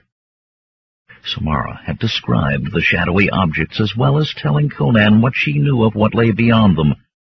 Around the perimeter of the outer circle, huge pillars of crude stone had been set, thrice the height of a man and 4 times as thick. To pass those stelae meant death for one of Hyrcanian blood. "There is no need for me to accompany you, Conan," Sharok said. "My eyes, I would be more hindrance than help. No, I must remain here and learn what I can of our prospects from the stars." He suddenly clutched the arm of a surprised Tamur, and though the Hyrcanian tried to shake himself free, Sharok clung tightly, pulling on the other man. "Can you tell one star from another, Hyrcanian?" "No matter. I will tell you what to look for. Come." The two moved off to the side, Tamur still jerking futilely at his arm. "I at least will come with you," Akiba said. But Conan shook his head. "Samara told me that any who enters other than myself will die." She had said no such thing, but what she did say convinced him that 2 men or 50 would have no better chances of survival than 1, and perhaps less. "Oh, then I will await your return, Cimmerian. You are an odd fellow, but I like you. Fare you well." Conan clapped the slighter man on the shoulder. "Take a pull at the hell horn, and you get there before me, Akiba." "What? 'Tis a strange thing to say." "Other countries, other customs," Conan said. "It is a way of saying fare you well." His amusement faded abruptly as he eyed the stone pillars. It was time to be on with it. His blade slid from its scabbard, steel rasping on leather. "Strange indeed, you pale-eyed barbarians," Akiba said. "Well, you take a pull at the... whatever it was you said." But Conan was already moving forward. Without pausing, the Cimmerian strode by the crude pillars, sword at the ready. As he did, a tingle passed through his body, as if nails and teeth had all been dragged across slate at once. The greatest tingle was at his waist, beneath the pouch at his belt. Samara had warned him of this and told him to ignore it, but he fumbled for the 2 smaller sacks anyway. Both were intact. There was no growth of any kind, not even the tough grass that covered the plains of Hyrcania, The ground was smooth, yet ridged, as if it had flowed, then hardened in waves. He had seen such before, where fissures had opened and the bowels of the earth had spewed forth molten rock. The moonlight here was tinged with the xanthous color of flesh gone to mold. Shadows moved furtively in that nacreous light, though no clouds crossed the moon. Had he been the hero of a saga, he thought, he would seek out those creatures and hack his way to the inner circle. But the heroes of sagas always had the luck of 10 men and used it all. He went on, deeper into the blasted lands, moving with pantherine grace, yet carefully, as if avoiding seeking eyes.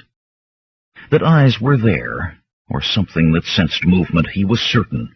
Strange slitherings sounded from the rocks around him, and clickings, as of chitinous claws on stone. Once he did indeed see eyes, 3 unblinking red orbs, set close together, peering at him from the dark beside a boulder, swiveling to follow his passage. He quickened his pace. The sound of scraping claws came closer and more quickly. A piping hiss rose behind and either side, like the hunting cry of a pack. Abruptly there was silence. Did the shadow creatures attack in silence, he wondered, or had they ceased their pursuit? And if they had, why? What could lie ahead that would frighten?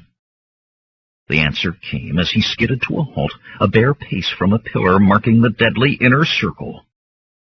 Despite himself, he let out a long breath. But he still lived, and perhaps fear of the barrier would hold whatever followed at bay for a time longer. Behind he heard the hissing begin again. Hastily he pulled one leather sack from his pouch and sprinkled the scintillating powder in a long line by the stone pillar.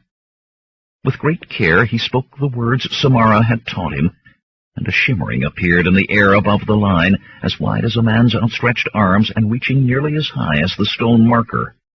Within that shimmer the barrier was weakened, not destroyed, so Samara said. A strong man could survive passing through it, so she said. The scraping claws were louder, and the hissing. Whatever made those sounds was almost to him. Taking a deep breath, he leaped. The hisses rose to a scream of frustrated hunger, and then he struck the shimmer. Every muscle in his body knotted and convulsed in agony. Back arched, he was hurled into the inner circle. Head spinning, he staggered to his feet. Somehow he had retained his sword. If that was a weakened barrier, he thought, he wanted no part of it at full strength. He checked his pouch again. The second sack was still safe. Whatever had hunted him had gone, sucked back into those writhing shades outside the inner circle. The shimmer in the barrier yet held, but by the time he could count to 100, the force of its protection would be gone. That second portion of the powder was his only way of crossing the barrier again, unless he went now. Turning his back on the shimmer, he went deeper into that twisted country. Blasted lands they were, indeed. Here hills were split by gaping fissures, or stood in tortured remnants as if parts had been vaporized. Fumaroles bubbled and steamed, and the air was heavy with the stench of a decay so old that only sorcery could have kept it from disappearing long since. Foul vapors drifted in sheets, like noxious clouds hugging the ground. They left a feel of dampness and filth on the skin they touched. Samara had told him where Jondar's unfinished palace had stood on that day when nightmares were loosed. What he might find there she could not say. The forces unleashed had been more than even the shamans could face, but it was the only place she could suggest for his search. In the midst of these hills the land had been leveled for the palace. Ahead he saw the hills end. It must be the location. He hurried forward, around a sheer cliff where half a hill had disappeared, out onto the great leveled space, and stopped, shoulders sagging in defeat. Before him, marble steps led up to a portico of massive, broken columns. Beyond, where the palace should have stood, a huge pit opened into the depths, a pit that pulsed with red light, and echoed with the bubbling of boiling rock far below. There could be nothing there, he told himself, and yet there must be. Samara had foretold that his entry into the blasted lands would bring at least the chance of Jondar's destruction. Somewhere within that blighted region something must exist that could be used against the necromancer. He had to find it.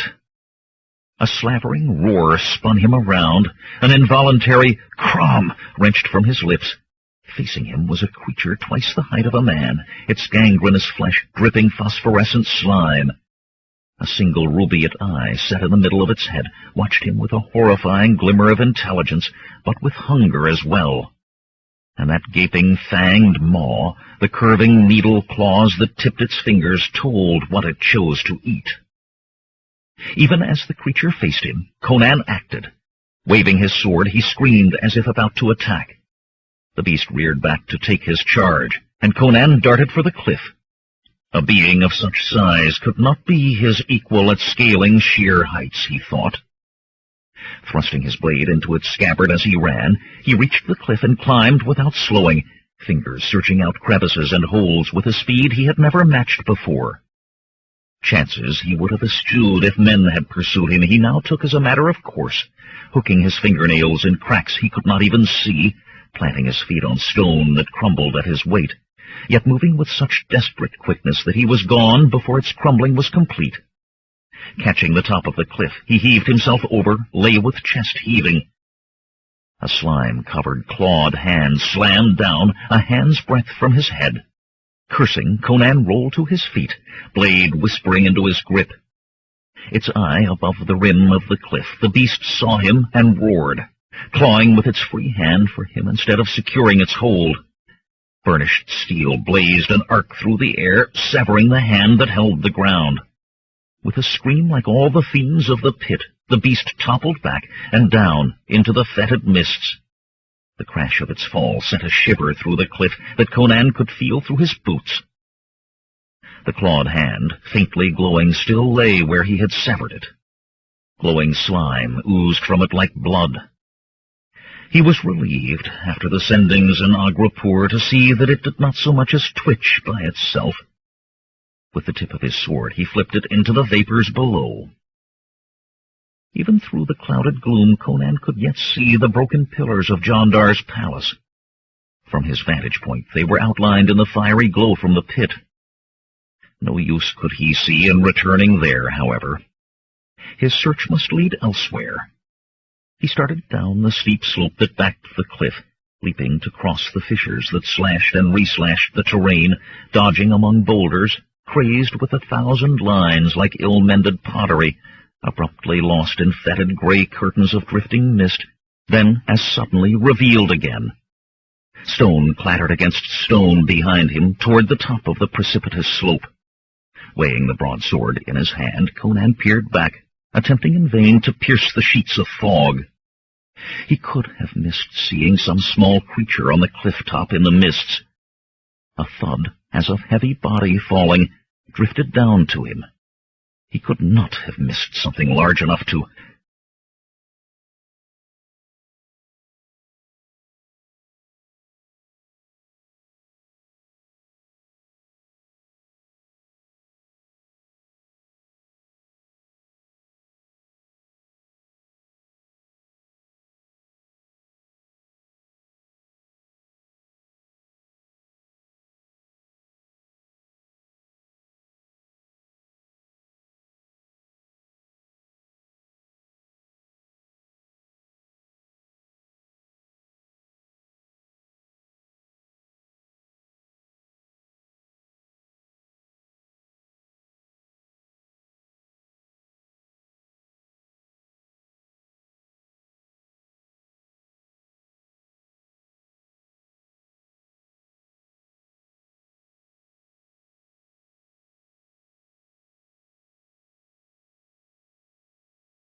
Then the one-eyed beast was rushing at him out of the vapors, clawed hand and the stump of its severed wrist both raised to strike. Conan leaped back and found himself falling into a gaping fissure. Twisting like a great cat, he caught the rock rim, slammed against it supported only by a forearm. Dislodged stone rattled into the depths of the broad crack, the sound dwindling away without striking bottom, as if the drop went on forever. The beast was moving too fast to stop. With a roar of frustrated rage, it leaped for the far side of the fissure, its lone red eye glaring at the big Cimmerian. Awkwardly, Conan thrust up at the creature with his broadsword as it passed over him. Snarling, the beast curled into a ball to avoid the blade, hit heavily on the other side of the wide crack, and went rolling down the steep slope, its cries of fury ripping through the fog. Hurriedly, Conan pulled himself out of the fissure. Silence descended abruptly, but he took that for no sign of the beast's demise, not now. As if to confirm his dire suspicions, came the sound of scrabbling claws and hungry panting. The creature yet survived and was climbing toward him. Being above on the slope might give him slight advantage, perhaps, but the young Cimmerian had not come to this hellish place to slay monsters. He began to run down the length of the crevice, cursing under his breath at every stone that turned beneath his boot and clattered downhill. Sheer distance from where the thing had last seen him would be his safeguard. At least it would be so long as the beast did not hear him and follow. Had he half the luck of those ill-begotten heroes of the thrice-accursed sagas, the creature would make bootless search of the hill while he completed his own quest. Halting, he pricked his ears for sounds of the one-eyed beast, and heard it still directly below him, but nearer now. Black Erlic's bowels and bladder. He wished he had half a score of those feckless spinners of tales there with him, to see what trials men of flesh and bone faced when confronted with the monsters so easily dispatched with words in a market square. He would have fed 2 or 3 of them to the beast feet first. And he was forced to face the creature, and he could see no other way. The time and the place were as any others. Did he continue to run, the facing would merely be at another place. Perhaps when he had run himself to exhaustion, mayhap it would be off balance for a moment, leaping across the fissure from downslope. If he attacked then... At that moment he noticed that the fissure he had followed had dwindled to a handspan crack. For a moment the Cimmerian was too angry even to curse. For a simple lack of keeping his eyes open, he had placed himself in worse danger. The great beast was no more than 50 paces straight down the slope, with only the steepness to slow it, and naught between it and... Straight down the slope, he peered toward the climbing beast. Its red eye was visible, glowing, as was the pale, leprous phosphorescence of its body, and it was making better going of the shattered hillside than any human could have. It seemed to move with the speed and tenacity of a leopard. Conan knew he needed a long head start on the creature if he was to escape it long enough to carry out his search. Still, the merest breath of a chance had come to his brain as fresh air in the foulness about him. He cast about hurriedly for what he needed and found it but 10 paces away, a shadowy bulk near as tall as he, but seeming squat for its thickness, obscured by a curtain of fog that clung rather than drifted. Quickly his eyes sought the beast. Some 40 paces below, the glowing mass edged sideways until it was once more directly below the Cimmerian. 40 paces. Conan waited. The slavering beast clawed its way nearer. Nearer. 35 paces. 30. Conan could hear its rasping pant now. Ravenous hunger was in it as well, and in that sanguinary eye was something else. A pure desire to kill, divorced from the need for meat. The hairs on the back of his neck stirred. 25 paces. 20. Conan drifted back, through the sheet of filthy gray mist behind him. Screaming with rage, not to be denied, the creature quickened its climb.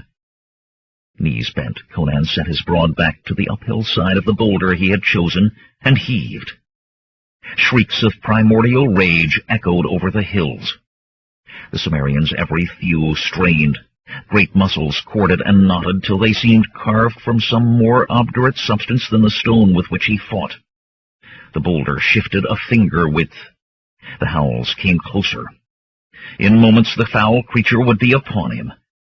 The sweat of effort at the limits of human ability rolled down Conan's face and chest. The great stone moved again, and then it was rolling free. Conan spun in time to see the boulder strike the now narrow crack in the hillside, bound into the air, and catch the monstrous creature full in the chest. Even as the beast was borne backward down the slope, screaming and clawing at the massive stone as if it were a living enemy, Conan set off at a dead run diagonally down the hill, leaping crevices with reckless disregard for the dangers of falling, racing toward the barrier. He did not intend to leave the inner circle yet, but neither did he believe the boulder would slay the one-eyed beast. He would not believe that being could die until he had seen it dead. Or perhaps it already was. He had seen stranger things, but in the outer circle the unseen things with claws had feared to approach the barrier. Could he reach those deadly wards before the one-eyed creature freed itself? It was possible the monstrous being would not search for him there. Through curtains of noxious mist, Conan ran like a ghostly panther, past pools of bubbling, steaming mud and geysers that sprayed boiling fountains into the night. The columns marking the barrier appeared ahead in the sickly, sallow moonlight. In a silent rush, the one-eyed beast hurtled from the fog, lunging for Conan. Desperately, the Cimmerian threw himself aside. Scythe-like claws ripped across the front of his tunic, slashing it to tatters. He rolled to his feet, broadsword at the ready, facing the towering creature. Rumbling growls sounded deep in the beast's throat as it edged toward him. It had learned respect for the steel that had taken its hand. Blood trickled down Conan's chest from 4 deep gashes, but that was not what concerned him at the moment, nor even the fangs that hungered for his flesh. Fumbling at his belt with his free hand, he swallowed hard. The pouch was gone, torn away by those dagger claws, and with it the powder he needed to cross the barrier. With the thought, his eyes drifted toward the marking columns, and there, at the base of a rough-hewn monolith, lay the pouch and his hope of escape. Slowly, keeping the point of his sword directed at the glowing beast, Conan began to edge sideways toward the crude pillar. The creature hesitated, and a twisted intelligence shone in its eye as it too saw the pouch. As if divining the importance of what lay within, the slime-covered giant darted to stand over the small leather sack, almost touching the deadly barrier. Its fanged mouth twisted in what seemed almost a mocking smile. Thus for the beast fearing the barrier, Conan thought. And it could reason so, it would not leave the pouch for him to find, even did he manage to lead it away. It seemed that Erlich was enfolding his cloak of unending night about him, yet a man was not meant to accept his own death meekly. "Crom!" Conan roared, and attacked. "Crom and steel!" Fangs bared in a snarl, the creature dashed to meet him, but Conan did not mean to come to grips with the foul beast. At the last instant he dropped into a crouch, still moving, blades slashing across a belly of deathly argentine flesh, covered with glowing slime, and ducked beneath slicing claws that struck only his cloak. For an instant Conan was snubbed short, then cloth ripped and he was beyond the beast, with the tatters of the garment dangling down his back. Barely slowing, Conan bent to snatch his pouch from the ground, pivoted on one foot, and raced down the line of barrier stones. Stones grated close behind, and the Cimmerian whirled, broadsword striking at a clawed hand descending toward his head. 3 cruel-tipped fingers fell, severed, but the mutilated hand slammed into Conan, driving him dazed to his knees. Then he was enveloped in adamantine arms, being drawn toward the great flesh-rending teeth. Only Conan's sword arm was free of the unyielding grip, and with it he thrust his blade into that fanged mouth, the point knifing through flesh, grating on bone, bursting through the back of the beast's great head. The creature snarled and snapped at the blade, trying with unabated fury to reach the Cimmerian, the stench of its breath flowing into Conan's nostrils. Like the iron bands of a torture device, those huge arms tightened, till Conan thought his spine would snap. No longer could he feel his legs or his trapped hand. He did not even know if he still held the pouch that contained his sole hope of leaving the blasted lands. All he could do was fight with his last measure of strength to keep that ravenous mouth from his throat. Suddenly there was a greater worry than the beast in Conan's mind. Over the creature's shoulder he could see the marking pillars. Its struggles were carrying them closer to that deadly shield, and closer. At least he would die with sword in hand, and not alone. Uncertainty flickered in the beast's blood-red eye as grim laughter burst from Conan's mouth. Contact with the barrier. Pain ripped through the Cimmerian, pain such as he had never known. Skin flayed from muscle, muscle torn from bone, bone ground to powder, and the whole thrown into molten metal. Then the torturous cycle began again, and again, and... Conan found himself on the ground, on hands and knees, every muscle quivering with the effort of not falling flat on his face. Through blurred eyes he saw that he still clutched his pouch in a death grip. He still had his means of escape from the inner circle, and in some fashion he had survived touching the barrier. But one thought dominated his swirling brain, the desperate need to regain his feet, to be ready to face the monster's next attack. His broadsword lay before him. Lurching forward, he grabbed the worn leather hilt and almost let the blade fall. The leather was cracked and blistering hot. Abruptly, sound crashed in on him, crackling and hissing like 1,000 chained lightning bolts, and Conan realized that he had been deaf. Shakily, he scrambled to his feet and stood staring. The beast lay across the barrier, twitching as scintillating arcs of power rose from one part of its body to strike another. Flames in 100 hues lanced from the already blacking hulk. A grin began on the Cimmerian's face, and died as he stared at the barrier. He was no longer within the inner circle. How he had survived crossing the barrier, perhaps the monstrous vitality of the beast had absorbed the greater part of the deadly force, partially shielding him, did not matter. What mattered was that he had but enough of the required powder to cross that boundary once. Did he enter again, he would never leave.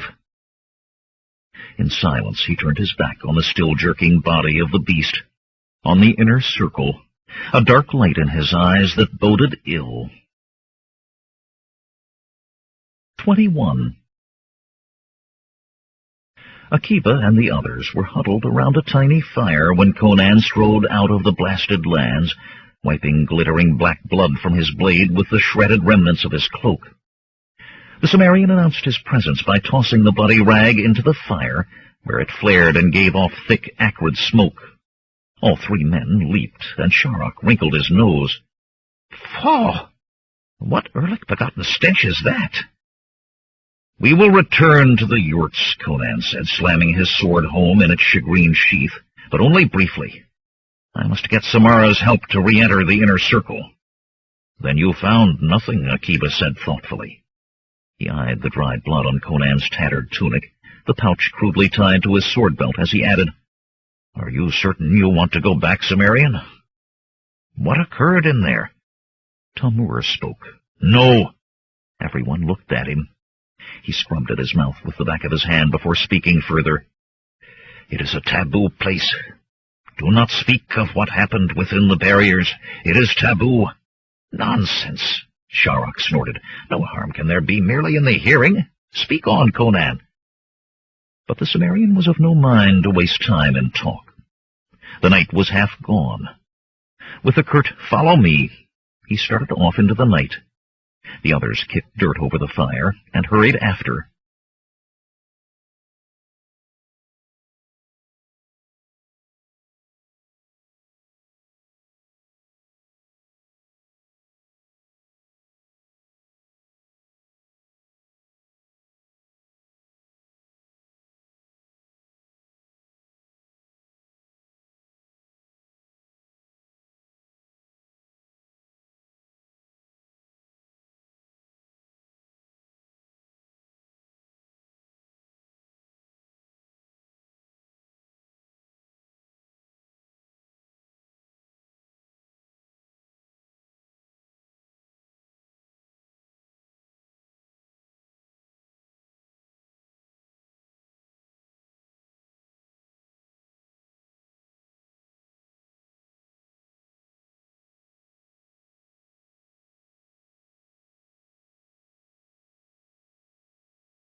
As soon as they arrived at Samara's yurt, Conan motioned the rest to wait and ducked inside. The interior was dark. Not so much as a single lamp was lit, and the big charcoal fire was coal ash. Strange, Conan thought.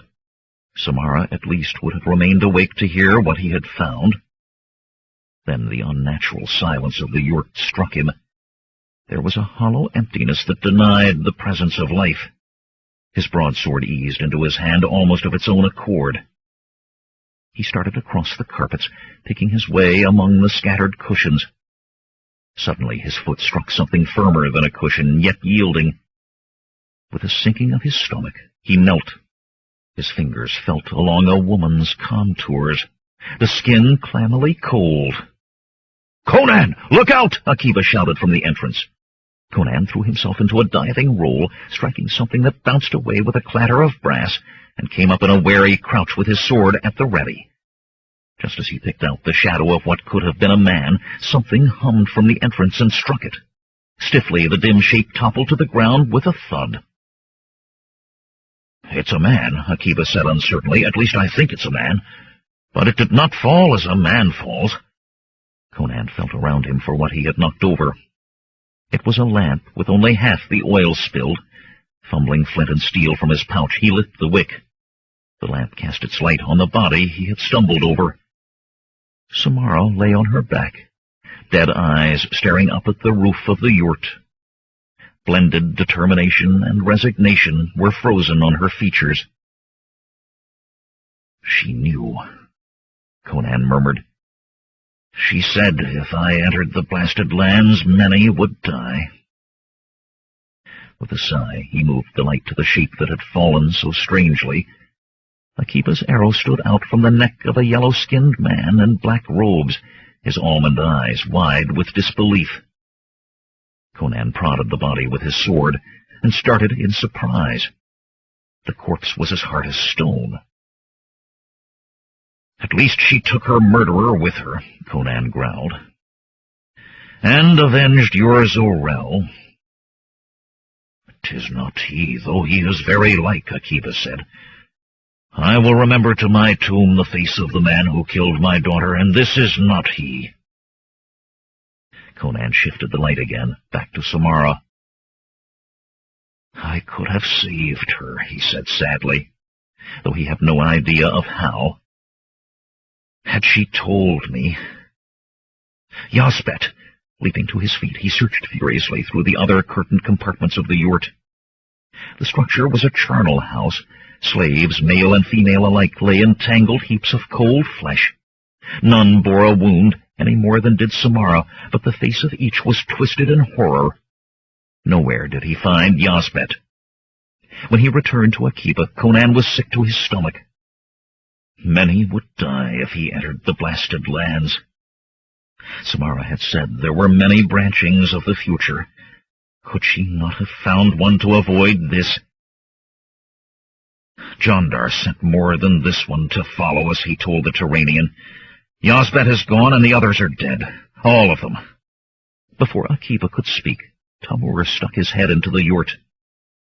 "There are stirrings." His eyes lit on Samara's body in the pool of lamplight. "Ka'avan, one Father, protect us. This is the cause. We will all be gelded, flayed alive, impaled." "What are you talking about?" Conan demanded. "The cause of what?" "The yurts of the other shamans," Tamur replied excitedly. "Men are gathering there, even though none like to venture into the night this close to the blasted lands." Akiba grunted. They must have sensed the death of one of their own. "But they'll not find us standing over the bodies," Conan said, pinching the lamp wick between his fingers. The dark seemed deeper once that small light was gone. He started for the door flap. Outside, Sharok leaned on his staff and peered toward the distant torches that were beginning to move toward Samara's yurt. The mutters of the men carrying those lights made a constant angry hum. The old astrologer jumped when Conan touched his shoulder. "Do we return to the blasted lands, Conan? We must do it now. This lot will take it unkindly, our wandering their camp at night." "Yazbet is gone," Conan told him quietly. "Taken or slain. Samara is dead." Sharak gasped. Conan turned away, and Sharak, after one quick glance at the approaching torches, fell silently in behind the others. As four shadows, they made their way between the dark yurts, out onto the plain, and hurried toward their camp, ignoring as best they could the rising tumult behind them. Then a great shout rose, a cry of rage from 100 throats. Akiba quickened his pace to come abreast of Conan. "They have found her," the Turanian said, "but may not think we slew her." "We are strangers," Conan laughed mirthlessly. "What would your soldiers do if a princess of Agrapur were murdered and there were outlanders close to hand?" The Turanian sucked air between his teeth. "Mitra, send us time to get to our horses." With no more words, the four men broke into a run, Conan and Akiba covering the ground with distance-eating strides. Tamur ran awkwardly, but with surprising speed. Even Sharak kept up, wheezing and puffing, and finding breath to complain of his years. "Awake!" Tamur cried as they ran into their dark camp. The fires had burned low. "To your horses!" Nomads rolled instantly from their blankets, booted and clothed, seized their weapons, and stared at him blankly. "We must flee!" Tamur shouted to them. "We stand outside the laws!" Leaping as if pricked, they darted for the horses. Tamur turned to Conan, shaking his head. "We shall not escape. We ride reedy coastal stock. Those who pursue will be astride war mounts. Our animals will drop before dawn, while theirs can maintain a steady pace all the way to the sea." "The pack horses," Conan said, "will they carry men?" Tamur nodded. "But we have enough mounts for everyone." "What if," Conan said slowly, "when our horses are about to fall, we change to horses that, if tired somewhat from running, have at least not carried a man? And when those are ready to fall?" He looked at the others questioningly. He had heard of this in a tavern, and tavern tales were not always overly filled with truth. "We have several extra mounts for each man. Even these war mounts cannot outrun them all, can they?" "It could work," Tamur breathed. "Ka'avan one, Father, watch over us. It could work." Akiba nodded. "I should have thought of that. I've heard this is done on the southern frontier." "But the trade goods," Sharak complained. "You'll not abandon—" "Will you die for them?" Conan cut him off, and ran for the hobbled pack horses. The others followed at his heels, the old astrologer last and slowest. The nomads wasted no time once Conan's idea was explained to them, hastily fumbling in the dark with bridles, finishing just as roaring horsemen burst from among the Hyrcanian yurts. Conan wasted but a single moment in the thought of the gold from their trading, and the greater part of his own gold hidden in a bale of tanned hides. Then he scrambled onto his mount with the others, lashing it into a desperate gallop. Death rode on their heels. As they entered the tall, scrub-covered sand dunes on the coast, four men rode double, and no spare horses were left. The sweat-lathered mounts formed a straggling line, but no man pressed his horse for fear of the animal's collapse. In the sky before them the sun hung low. The 2 days' journey had consumed less than one with the impetus of saving their lives. Conan's shaggy mount staggered under him, but he could hear the crash of waves ahead. "How much lead do we have?" he asked Akiba. "Perhaps 2 turns of the glass, perhaps less," the Turanian replied. "They held their animals back, Cimmerian, when they saw they would not overtake us easily," Tamur added. His breath came in pants, almost as heavy as those of his mount. He labored the beast with his quirt, but without real force. "Ours will not last much longer, but theirs will be near fresh when they come up on us." "They'll come up on empty sand," Conan laughed, urging his shaggy horse to the top of the dune, "for we've reached the ship." Words and laughter trailed away as he stared at the beach beyond. The sand was empty, with only the cold remains of fires to show he had come to the right place. Far out on the water a shape could be seen, a hint of triangularity, speaking of foam dancer's lateen sail. "I never trusted that slime-spawn Mukhtar," Akiba muttered.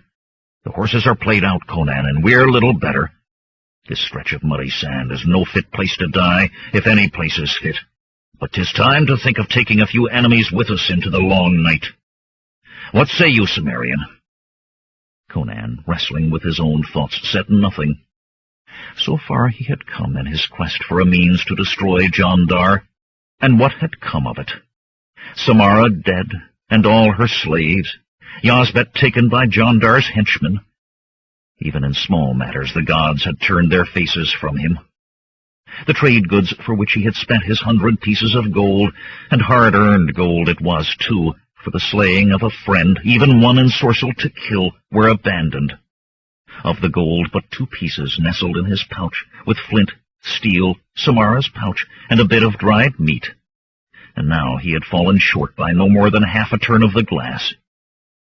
Mukhtar had not even waited to discover that Conan lacked the coin to pay for his return voyage, though under the circumstances a show of steel would have disposed of that quibble.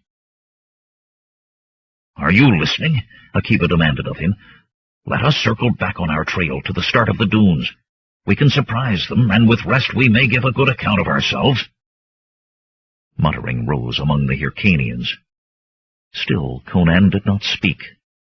Instead he chewed on a thought. Yazbet taken by Jandar's henchmen. There was something of importance there, could he but see it. A faint voice within him said that it was urgent he did see it. "Let us die as men," Tamur said, though his tone was hesitant, not struggling futilely like dung beetles seized by ants. Some few of his fellows murmured approval. The rest twitched their reins fretfully and cast anxious backward glances, but kept silent. The Turanian's black eyes flicked the nomad scornfully. Tamur looked away. "No one who calls himself a man dies meekly," Akiba said. "They are of our blood," Tamur muttered, and the soldier snorted. "Mitra's mercies! This talk of blood has never stayed one Hyrcanian steel from another's throat that I have seen. It'll not stay the hands of those who follow us. Have you forgotten what they will do to those they take alive? Gelded, flayed alive, impaled. You told us so, and you hinted at worse, if there can be worse." Tamur flinched, licking his lips and avoiding Akiba's gaze. Now he burst out, "We stand outside the law." A mournful sigh breathed from the other nomads. Tamur rushed breathlessly on. "We are no longer shielded by the laws of our people. For us to slay even one of those sent by the shamans would be to foul and condemn our own spirits, to face an eternity of doom." "But you didn't kill Samara," Akiba protested. "Surely your god knows that. Conan, talk to this fool." But the Cimmerian ignored all of them. The barest glimmerings of hope flickered in him. "We will face the One Father, having broken no law," Tamur shouted. "Erlik, take your laws. You are willing to disobey the edict against revenging yourself on Jandar." Akiba's thin mouth twisted in a sneer. "I think you are simply ready to surrender. You are all dogs, craven women whining for an easy death." Tamur recoiled, hand going to the hilt of his yataghan. "Ka'avan understands revenge. You Turanians, whose women have watered your blood for 1,000 years with the seed of Western weaklings, understand nothing. I will not teach you." Steel slid from scabbards and was arrested half-drawn by Conan's abrupt, "The ship! We will use the ship!" Akiba stared at him. Some of the Hyrcanians moved their horses back. Madmen were touched by the gods. Slaying one even in self-defense was a sure path to ill luck. Sharrak, clinging tiredly to his mount with one hand and his staff with the other, peered ostentatiously after Foam Dancer. The vessel was but a mote now. "Are we to become fish, then?" he asked. "The galley," Conan said, his exasperation clear at their stupidity. How much before us could Jandar's henchmen have left the camp? And they had no reason to ride as we did, for no one was pursuing them. Their galley may still be waiting for them. We can rescue Yazbet and use it to cross the sea again." "I'd not wager a copper on it," Akiba said. "Most likely the galley is already at sea." "Are the odds better if you remain here?" Conan asked dryly. Akiba looked doubtful. He ran an eye over the others. Half the nomads still watched him warily. Sharrak seemed lost in thought. "I'll not wait here meekly to be slaughtered," Conan announced. "You do what you will." Turning his horse to the south, he booted it into a semblance of a trot.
Before he had gone 100 paces, Sharrock caught up to him, using his staff like a switch to chivvy his shaggy mount along. "A fine adventure," the astrologer said, a fixed grin on his parchment face. "Do we take prisoners when we reach the galley?" "In the sagas, heroes never take prisoners." Akiba joined them in a gallop. His horse staggered as he reined back to their pace.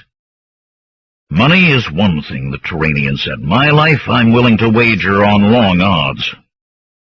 Conan smiled without looking at either of them, a smile touched with grimness. More hooves pounded the sand behind him. He did not look around to see how many others had joined. One or all, it would be enough. It had to be. With cold eyes, he led them south. 22. One horse sank to its knees, refusing to go on as they passed the first headland, and another fell dead before they were long out of sight of the first. Thick scrub grew here in patches too large to ride around. There were no paths except those forced by the horses. Conan grimaced as yet another man mounted double. Their pace was slower than walking. Keeping their strength was important if they were to face the galley's crew or Jondar's henchmen, but the horses were at the end of theirs. And time was important as well. They must reach the ship before Yosvet's captors did, or at least before they sailed, and before the pursuing Hyrcanians overtook them. The nomads would have little difficulty following their tracks down the coast. Reaching a decision, he dismounted. The others stared as he removed his horse's crude rope bridle and began to walk.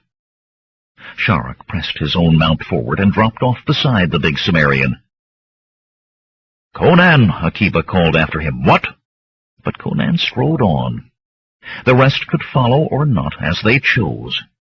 He would not spend precious moments in convincing them.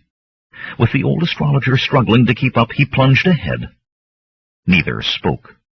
Breath now was to be saved for walking.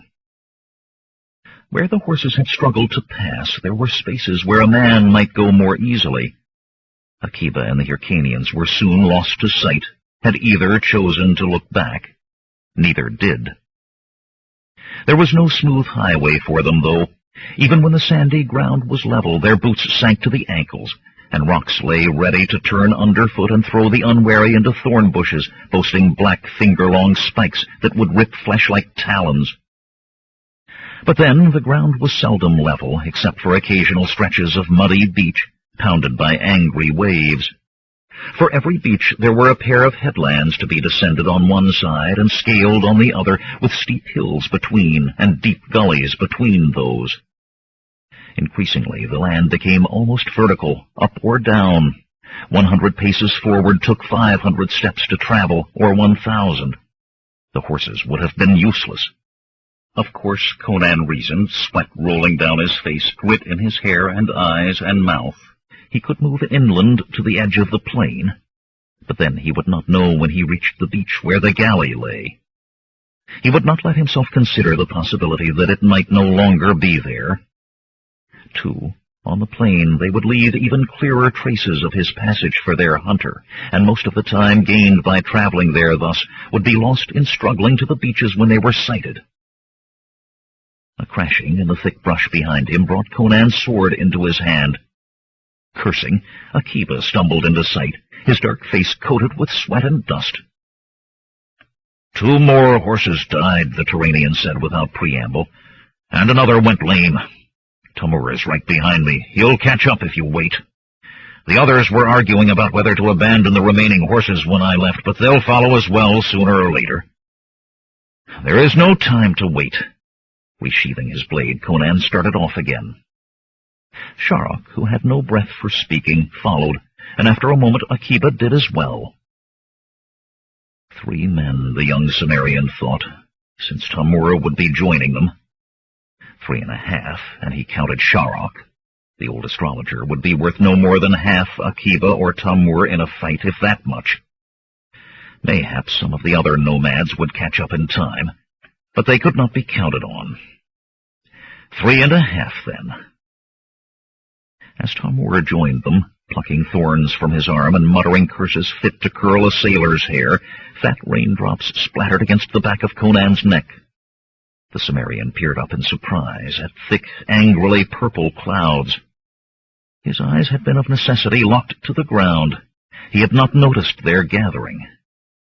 Quickly the sprinkling became a deluge, a hail of heavy pounding drops. A wind rose, ripping down the coast, tearing at the twisted scrub growth, howling higher and higher till it rang in the ears and dirt hung in the air to mix with the rain, splashing the four men with rivulets of mud. Nearby, a thick-rooted thorn bush, survivor of many storms, tore loose from the ground, tangled briefly in the branches around it, and was whipped away. Tamur put his mouth close to Conan's ear and shouted, "It is the wrath of Ka'avan! We must take shelter and pray!" "'Tis but a storm," the Cimmerian shouted back. "You faced worse on Foam Dancer." "No, this is no ordinary storm. It is the wrath of Ka'avan." The Hyrcanian's face was a frozen mask, fear warring plainly with his manhood. "It comes with no warning, and when it does, men die. Horses are lifted whole into the air, and yurts with all in them to be found smashed to the ground far distant, or never to be seen again. We must shelter for our lives." The wind was indeed rising, even yet, shaking the thickets till it seemed the scrub was trying to tear itself free and flee. Driven raindrops struck like pebbles flung from slings.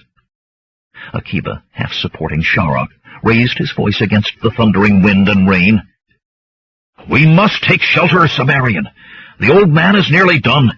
He'll not last out this storm if we don't." Pushing away from the Turanian, Sharok held himself erect with his staff. His straggly white hair was plastered wetly to his skull. "If you are done, soldier, say so. I am not." Conan eyed the old man regretfully. Sharok was clinging to his staff as to a lifeline. The other two, for all they were younger and hardier, were not in greatly better condition. Akiba's black face was lined with weariness, and Tamur, his fur cap a sodden mass hanging about his ears, swayed when the wind struck him fully.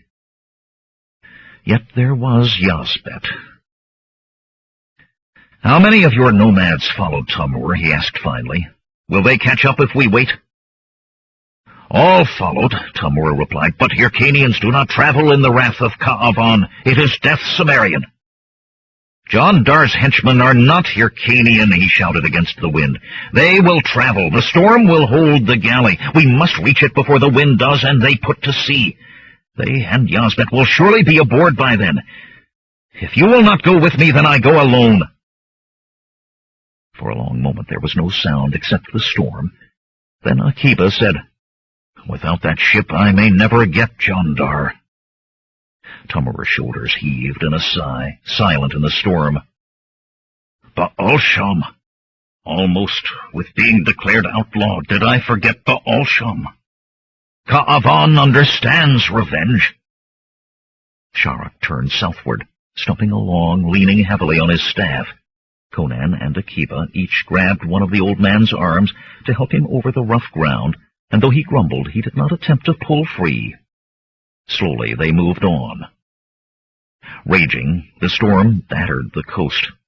Stunted wind-sculpted trees and great thorn bushes swayed and leaned. Rain lashed them, and grit scoured through the air as if in a desert sandstorm.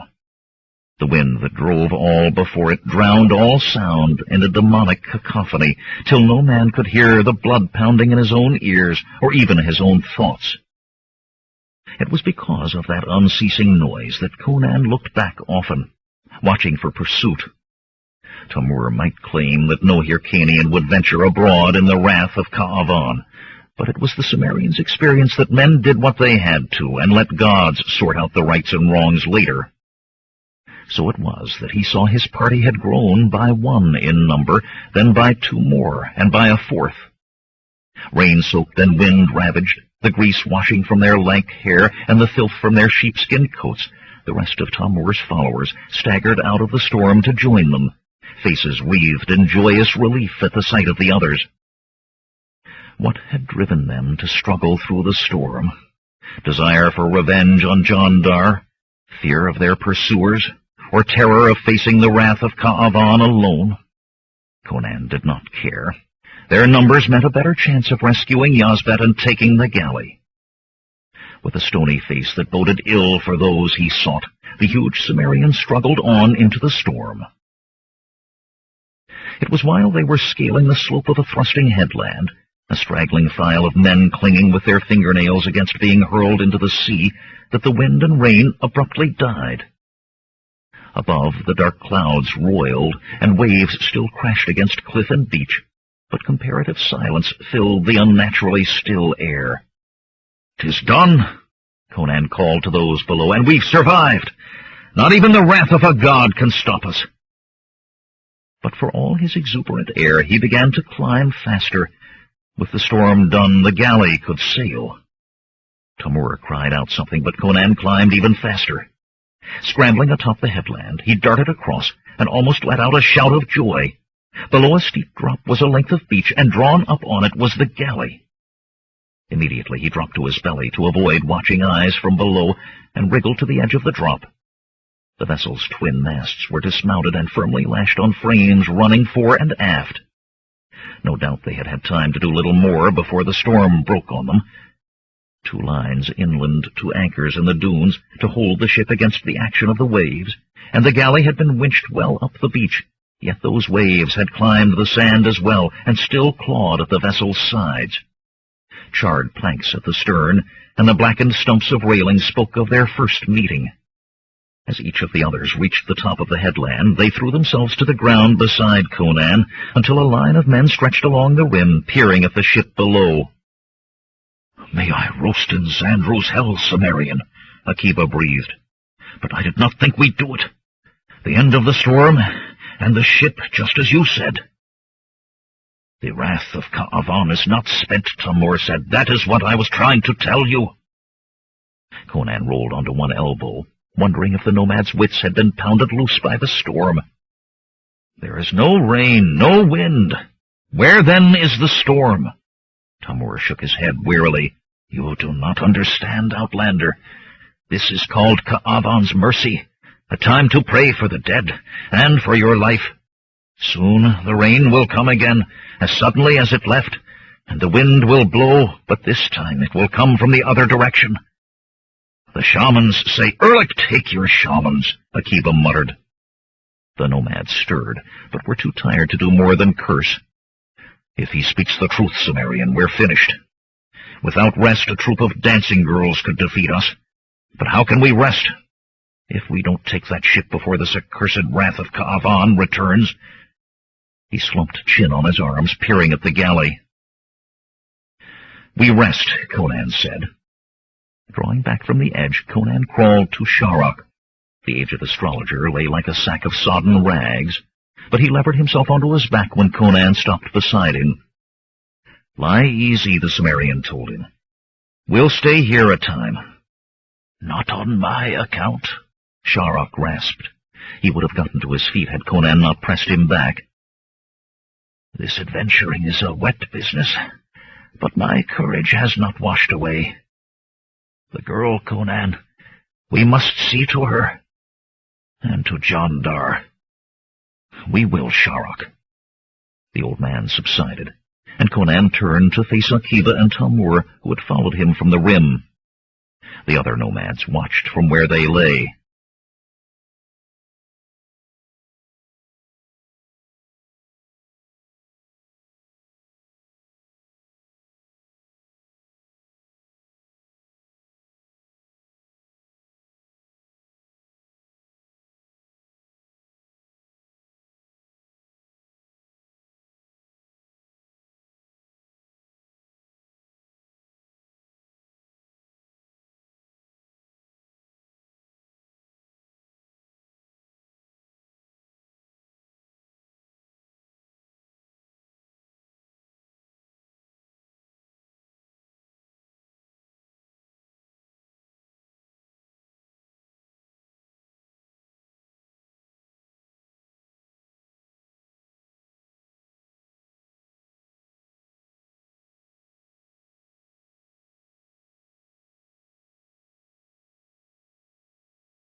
"What is this talk of waiting?" the Turanian demanded. "Seizing that galley is our only hope."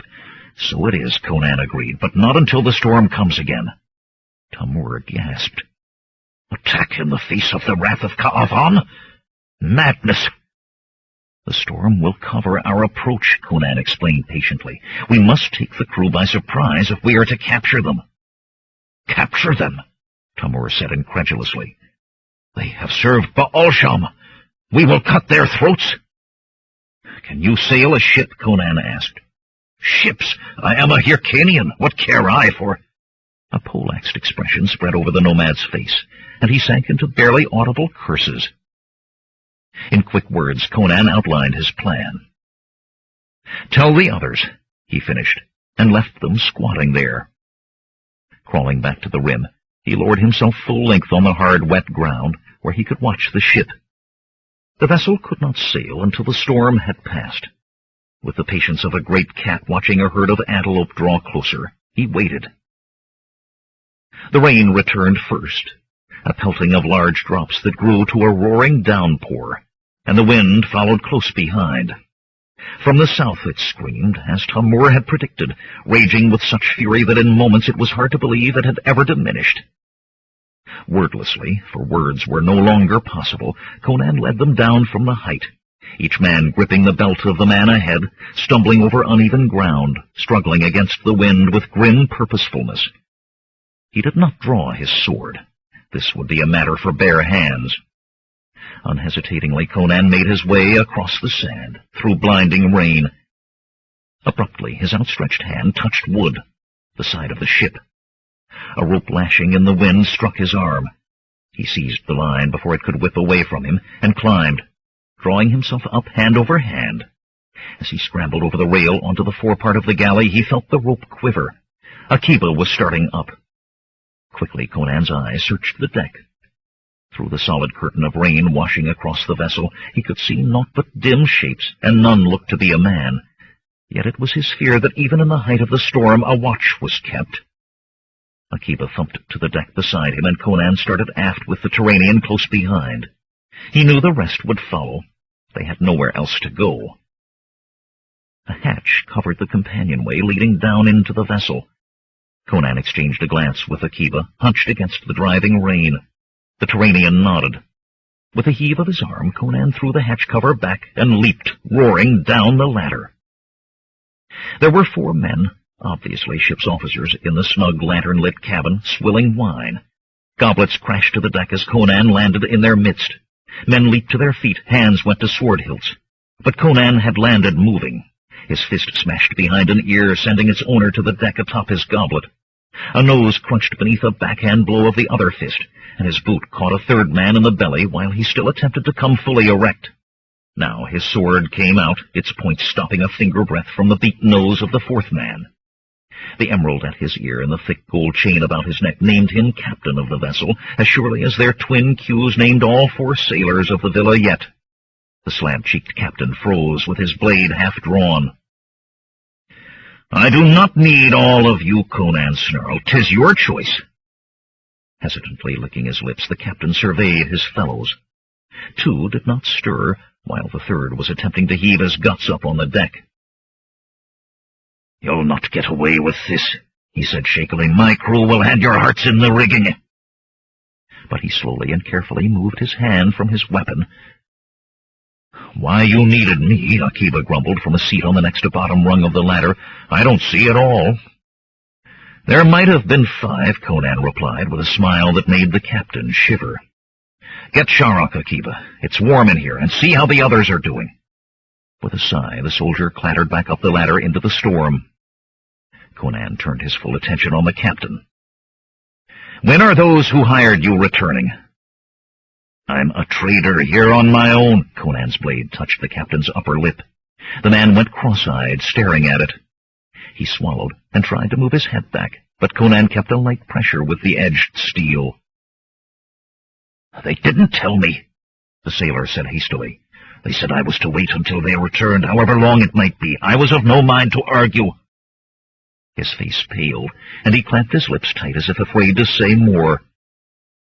While Conan wondered why the galley's passengers had affected the captain so, Akiba and Tamur scrambled down the ladder, drawing the hatch shut on the storm behind them.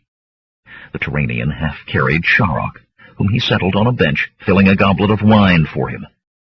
The astrologer mumbled thanks and buried his face in the drink.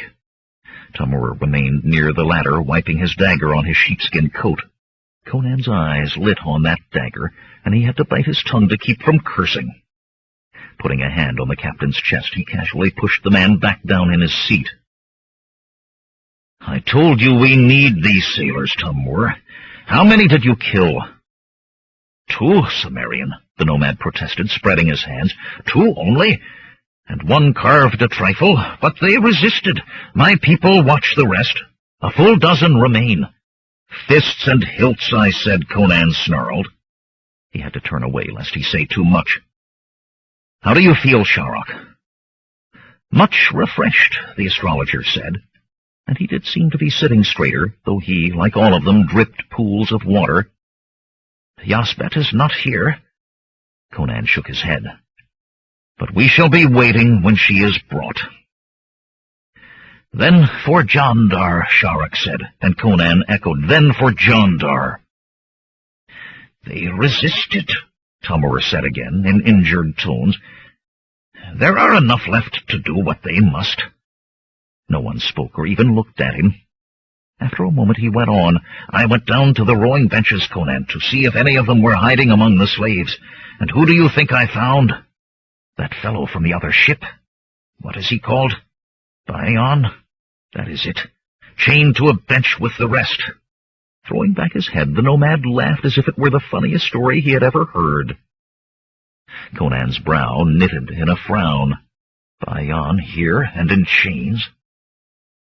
"Bring him here, Tamur," he snapped. "Now!"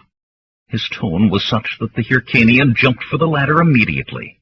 "Tie these others, Akiba," Conan went on, "so we do not have to worry about them." With his sword he motioned the captain to lie down on the deck. Fuming, the hook-nosed seaman complied. By the time the 4 ship's officers, 2 still unconscious, were bound hand and foot, Tamur had returned with Bion. Other than chains, the wiry sailor from Foam Dancer wore only welts and a filthy twist of rag. He stood, head down, shivering wetly from his passage through the storm, watching Conan from the corner of his eye. The big Cimmerian straddled a bench, holding his sword before him so that ripples of lantern light ran along the blade. "How came you here, Bion?" "I wandered from the ship," Bion muttered, "and these scum captured me. There's a code among sailors, but they chained me to an oar."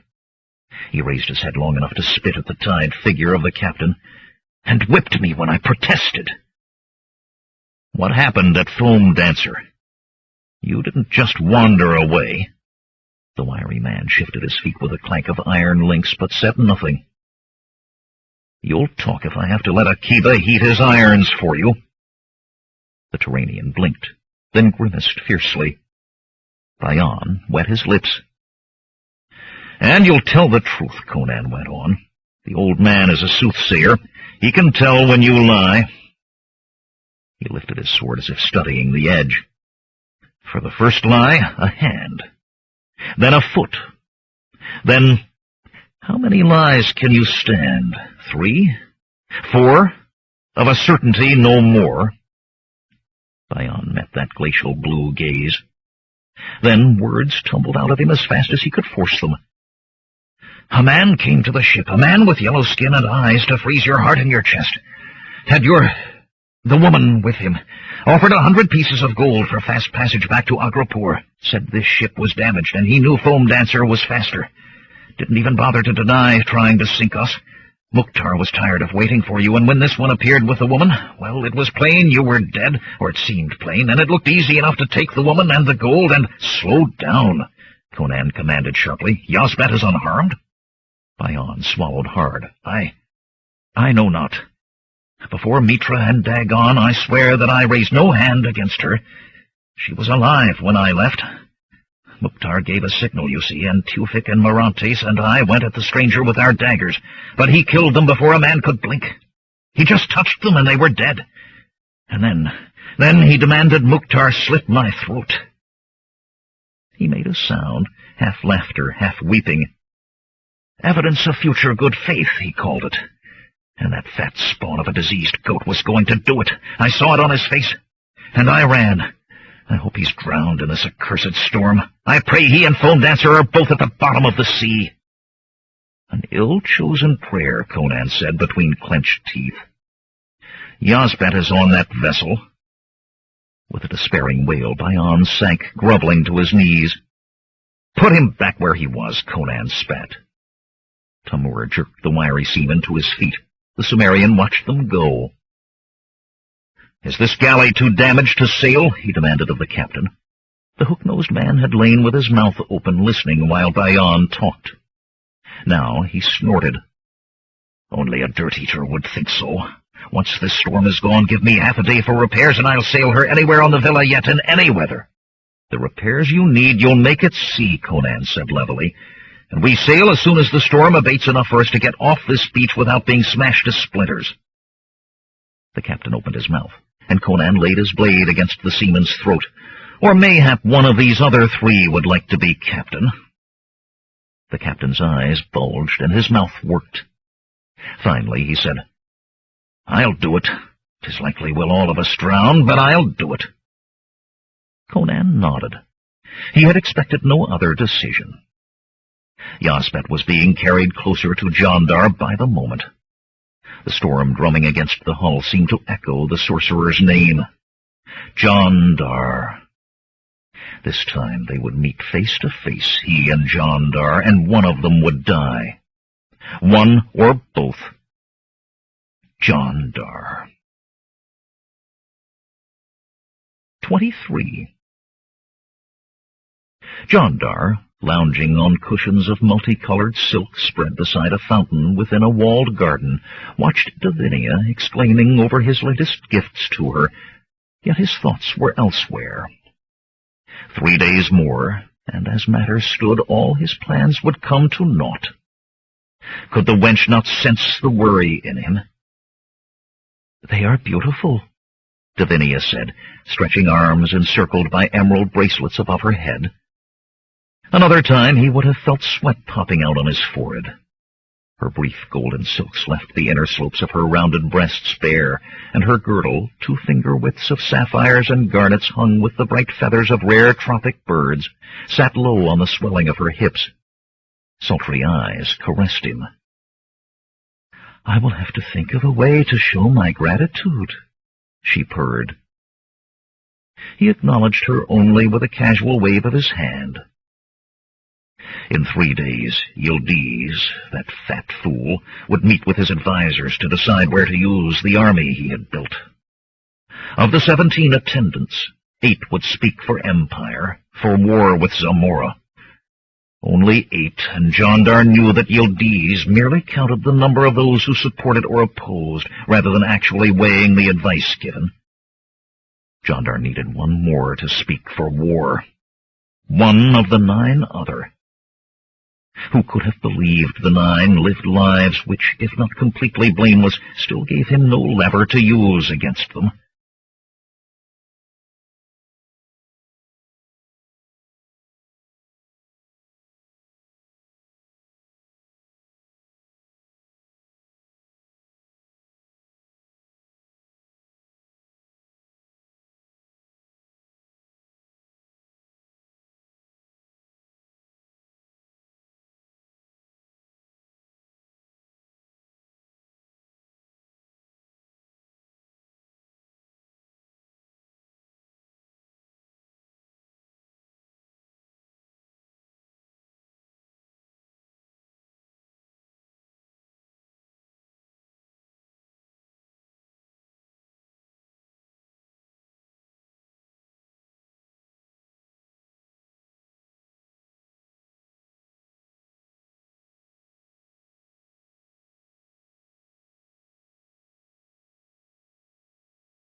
One more he needed.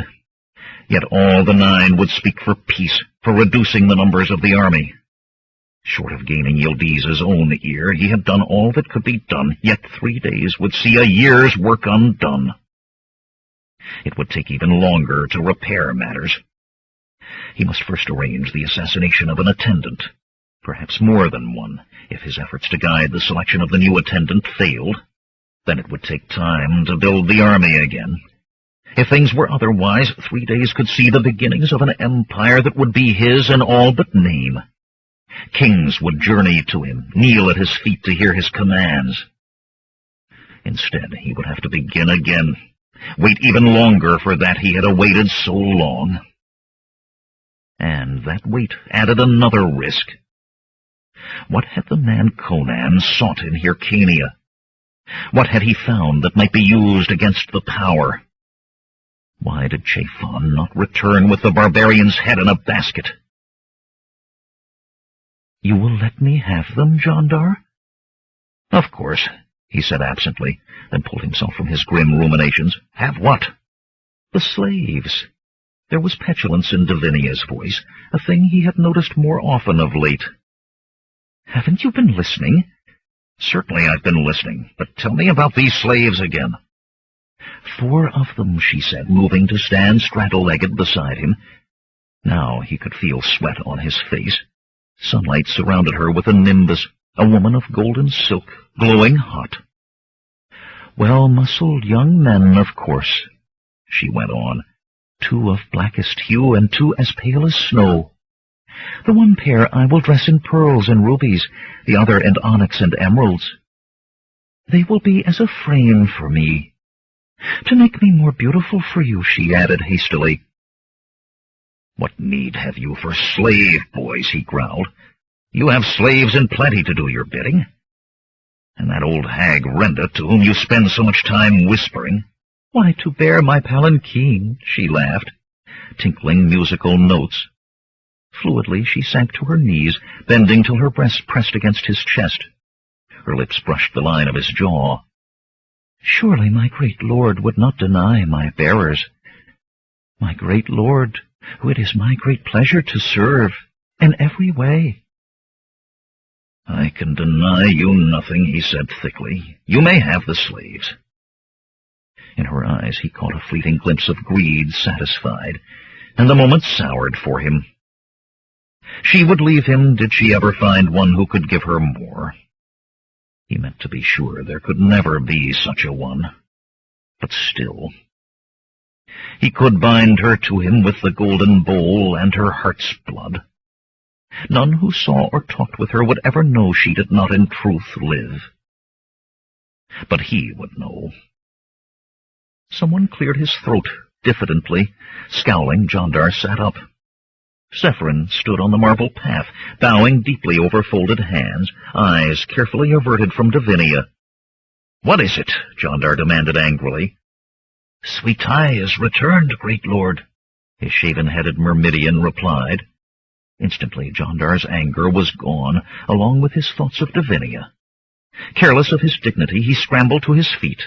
"Lead," he commanded. Dimly he noted that Divinia followed as well, but matters not of the flesh dominated his mind once more. Sweetai waited in Jandar's private audience chamber, its bronze lion lamps unlit at this hour. A large sack lay on the mosaicked floor at the Khitan's feet. "Where is Chaefan?" Jandar demanded as he entered. "Perished, great lord," Sweetai replied, and Jandar hesitated in his stride. Despite his knowledge to the contrary, Jandar had begun to think in some corners of his mind that the 2 assassins were indestructible. It was difficult to imagine what could slay one of them. "How?" he said shortly. "The barbarian enlisted the aid of a Hyrcanian witch-woman, great lord. She also died." That smile meant that Sweetai had been her killer, Jandar thought briefly, without interest. "And the barbarian?" "Conan is dead as well, great lord." Jandar nodded slowly, feeling a strange relief. This Conan had been but a straw in the wind after all. catching the eye as it flashed by, yet unimportant. Sweet Eye's smile had faded at the mention of the barbarian, no doubt because Chafan had actually slain the fellow. At times he thought that Sweet Eye's thirst for blood would eventually prove a liability. Now he had no time for such petty worries. The crew of the galley was disposed of as I commanded, Sweet Eye. I wish no links between myself and Hyrcania. Not until he was able to control that region the shamans had blasted, thus containing whatever might be of danger to him within. Not until his power was secure in Turan. The tall Khitan hesitated. The galley was damaged, great lord, and could not put to sea. I left its crew waiting for me. Without doubt, the coastal tribes have attended to them by now. Instead, I hired the vessel the barbarian used and came ashore well north of the city. And the crew of this ship? Dead, great lord.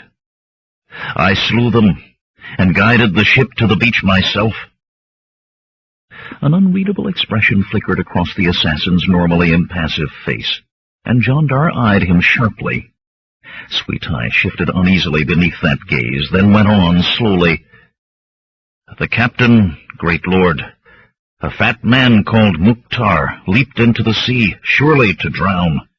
I have no doubt of it. You have no doubt of a great many things, Sweet Eye. Jandar's voice was silky, yet dripped venom like a scorpion's tail.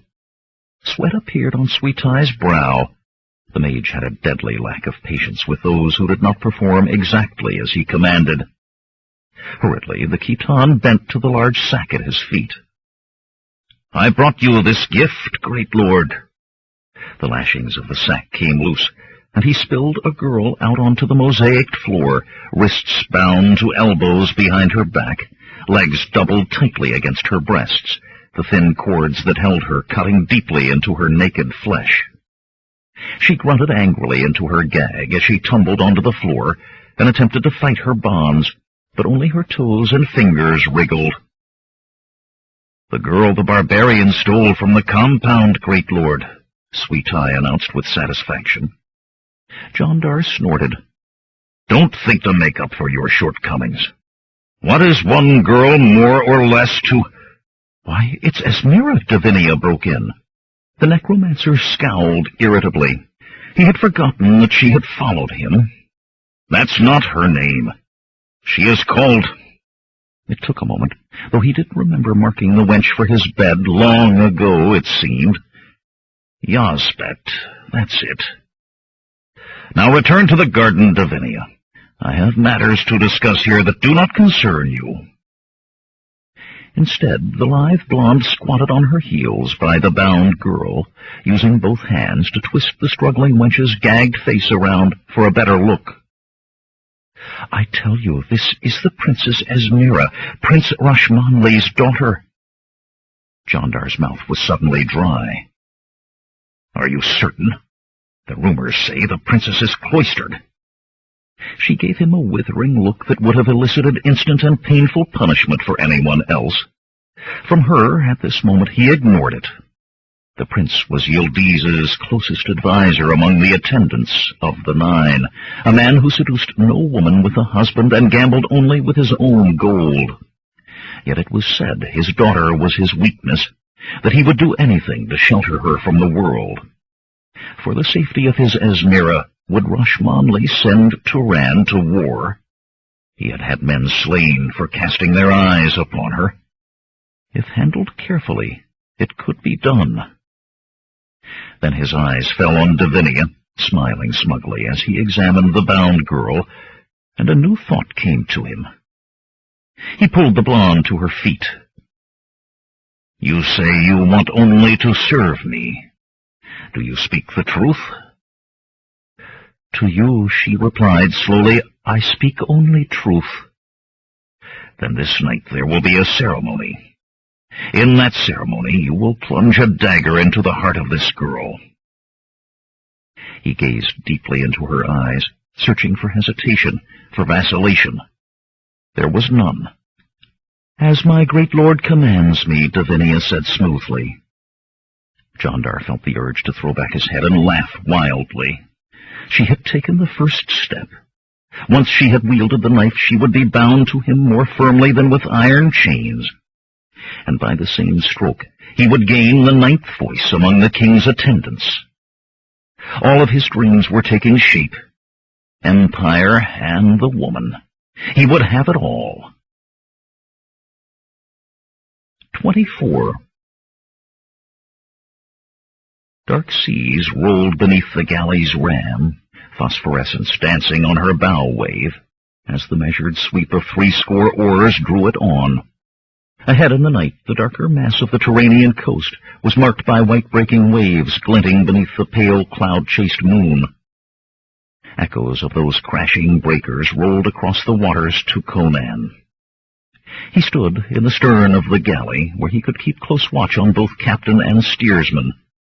Already they had attempted to take the ship other than as he directed, perhaps into the harbor at Agrapur, so that he and the rest could be seized as pirates, and only the scanty knowledge he had gained with the smugglers had thus far thwarted them.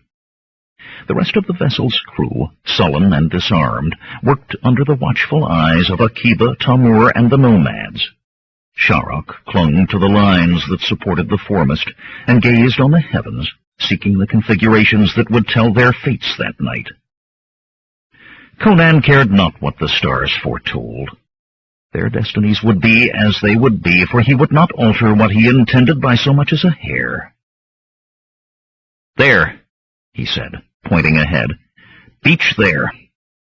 "There's nothing there," the captain protested. "There," Conan repeated. "'Tis close enough to where we're going. I think you would be glad to see our backs wherever we wanted to be put ashore." Grumbling, the slab-cheeked captain spoke to his steersman, and the galley shifted a point to larboard, toward the stretch of land at which the big Cimmerian had pointed. With scanty information had Conan made his choice. The distant glow of lamps from Agrapur to the south, a glimpse at the stars. Instinct. Perhaps he thought that last had played the most important part. He knew that on that shore stood the compound of the Cult of Doom, Yazbet's place of imprisonment, and Jondar, the man he must kill even if he died himself. Sand grated beneath the galley's keel. The vessel lurched, heeled, was driven further forward by the motion of long sweeps. Finally, motion ceased. The deck tilted only slightly. "It's done," the hook-nosed captain announced, anger warring with satisfaction on his face. "You can leave my vessel now, and I'll give burnt offerings to Dagon when you're gone." "Akiba!" Conan called. On receiving an answering hail, he turned back to the captain. "I advise you to go south along the coast, you and your crew. I do not know what will happen here this night, but I fear powers will be unbound. One place I have seen where such bonds were cut. There nightmares walked, and some would count death a blessing." "Sorcery?" The word was a hiss of indrawn breath in the captain's mouth, changing to shaky, blustering laughter. "And sorceries are to be loosed. I have no fears of being caught in them. I will be clear of the beach before you, and I will go south as fast as whips can drive my oars.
Hatch covers crashing open amidships cut him off, and the clatter of men scrambling on deck, whip-scarred, half-naked men falling over themselves in their eagerness to dash to the rail and drop to the surf below. The hook-nosed man's eyes bulged as he stared at them. "You've loosed the oars, slaves, you fool!" "What?" He spun back to Conan and found himself facing the Cimmerian's blade. "30 oars," Conan said quietly, "and 2 men chained to each. I have no love for chains on men, for I have worn them around my own neck. Normally I do not concern myself with freeing slaves. I cannot strike off all the chains in the world, or in Turan, or even in a single city. And if I could, men would find ways to put them back again before they had a chance to grow dusty. Still, the world may end this night, and the men who have brought me to my fate deserve their freedom, as they and all the rest of us may be dead before dawn. You had best get over the side, Captain. Your own life may depend on how fast you can leave this place." The hook-nosed captain glared at him, face growing purple. "Steal my slaves, then order me off my own vessel? Rhombus!" He bit it off as he stared at the vacant spot by the steering oar. Conan had seen the man slip quietly over the railing as he spoke. Discovery of the defection took what was left of the captain's backbone. With a strangled yelp, he leaped into the sea. Sheathing his sword, Conan turned to join his companions, and found himself facing some 24 filthy galley slaves, gathered in a different knot amidships. Akiba and the Hyrcanians watched them warily. A tall man with a long, tangled black beard and the scars of many floggings stepped forward, ducking his head. "Your pardon, Lord. I am called Akman. It is you who has freed us? We would follow you." "I'm no lord," Conan said. "Be off with you while you have time, and be grateful you do not follow me. I draw my sword against a powerful sorcerer, and there is dying to be done this night." A handful of the former slaves melted into the darkness, splashes sounding their departure. "Still, there are those of us who would follow you, Lord," Akman said. "For one who has lived as a dead man, to die as a free man is a greater boon than could be expected from the gods." "Stop calling me Lord," Conan growled. Akman bowed again, and the other rowers behind him. Shaking his head, Conan sighed. "Find weapons, then, and make peace with your gods. Akiba, Tamur, Sharrak." Without waiting to see what the freed slaves would do, the big Cimmerian put a hand to the railing and vaulted into waist-deep seas that broke against his broad back and sent foam over his shoulders. The named men followed as he waded to shore, a stretch of driftwood-covered sand where moon shadows stirred. "They'll be more hindrance than help, those slaves," Sharrak grumbled, attempting to wring seawater from his robes without dropping his staff. "This is a matter for fighting men." "And you are the stoutest of them all," Akiba laughed, clapping the old astrologer on the shoulder and almost knocking him down. His laughter sounded wild and grim, the laughter of a man who would laugh in the face of the dark gods, and was doing so now. "And you, Cimmerian, why so somber? Even if we die, we will drag Jondar before Erlik's black throne behind us." "And if Jondar loses the magics that he did when he was defeated before," Conan said, "there are no shamans to contain them here." They stared at him, Akiba's false mirth fading. Sharrak held a corner of his robes in 2 hands, his dampness forgotten, and Conan thought he heard Tamur mutter a prayer. Then the men from the galley were clambering up the beach, the half-score who had not succumbed to fear or good sense, led by Akman with a boarding pike in his calloused hands. The Hyrcanian nomads came too, cursing at the wet as they waded through the surf. A strange army, the Cimmerian thought, with which to save the world. He turned from the sea. They followed, a file of desperate men snaking into the Turanian night. Must I actually put a knife in her heart? Davinia's question jangled in Jondar's mind, which had been almost settled for his period of meditation. "Do you regret your decision?" he demanded. In his thoughts, he commanded her, have no regrets, murder a princess in sorceress rites, be bound to me by ties stronger than iron. No regrets, my great lord, she said slowly, toying with the feathers of her girdle. When she lifted her gaze to his, her sapphire eyes were clear and untroubled. She has lived a useless life. At least her death will be to some purpose. Despite himself, he could not stop the testing. And if I said there was no purpose, just her death? Her frown almost stopped his heart. No purpose? I do not like getting blood on my hands. She tossed her blonde mane petulantly. The feel of it will not wash away for days. I will not do it if there is no purpose. There is a purpose, he said hastily, which I cannot tell you until the proper time. And to forestall questions, he hurried from the room. His nerves burned with how close he had come to dissuading her. Almost, he thought, there would be no joy in achieving all his ambitions without her. Some rational corner of his mind told him the thought was lust-soaked madness. The fruition of his plans would hold her to him, for where would she then find one of greater power or wealth? With the taking of Yazbet, if she chose to call herself so he would think of her, all would be in place. His power in Turan would be complete. But Davinia... He was still struggling with himself when he settled in the simple chamber before the pool of the ultimate. That would not do. He must be empty of emotion for the power to fill him. Carefully, he focused on his dreams. War and turmoil would fill the nations, disorder hastened by his ever-growing band of the chosen. Only he would be able to call a halt to it. Kings would kneel to him. Slowly, the pool began to glow. From the branches of the tree, Conan studied the compound of the Cult of Doom. Ivory domes gleamed in the dappled moonlight, and purple spires thrust into the sky, but no hint of light showed within those high marble walls, and no one stirred.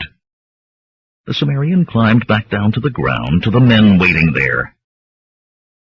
Remember, he said, addressing himself mainly to the former galley slaves, any man with a weapon must be slain, for they will not surrender.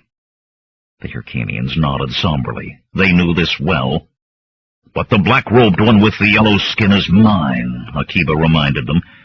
Time and again on the short march he had reiterated his right to vengeance for his daughter. The black robe is yours, Akman said nervously. I but wish you could take the demons as well. Sharak shook his staff, gripping it with both hands as if it were a lifeline. I will handle the demons, he said. Bring them to me.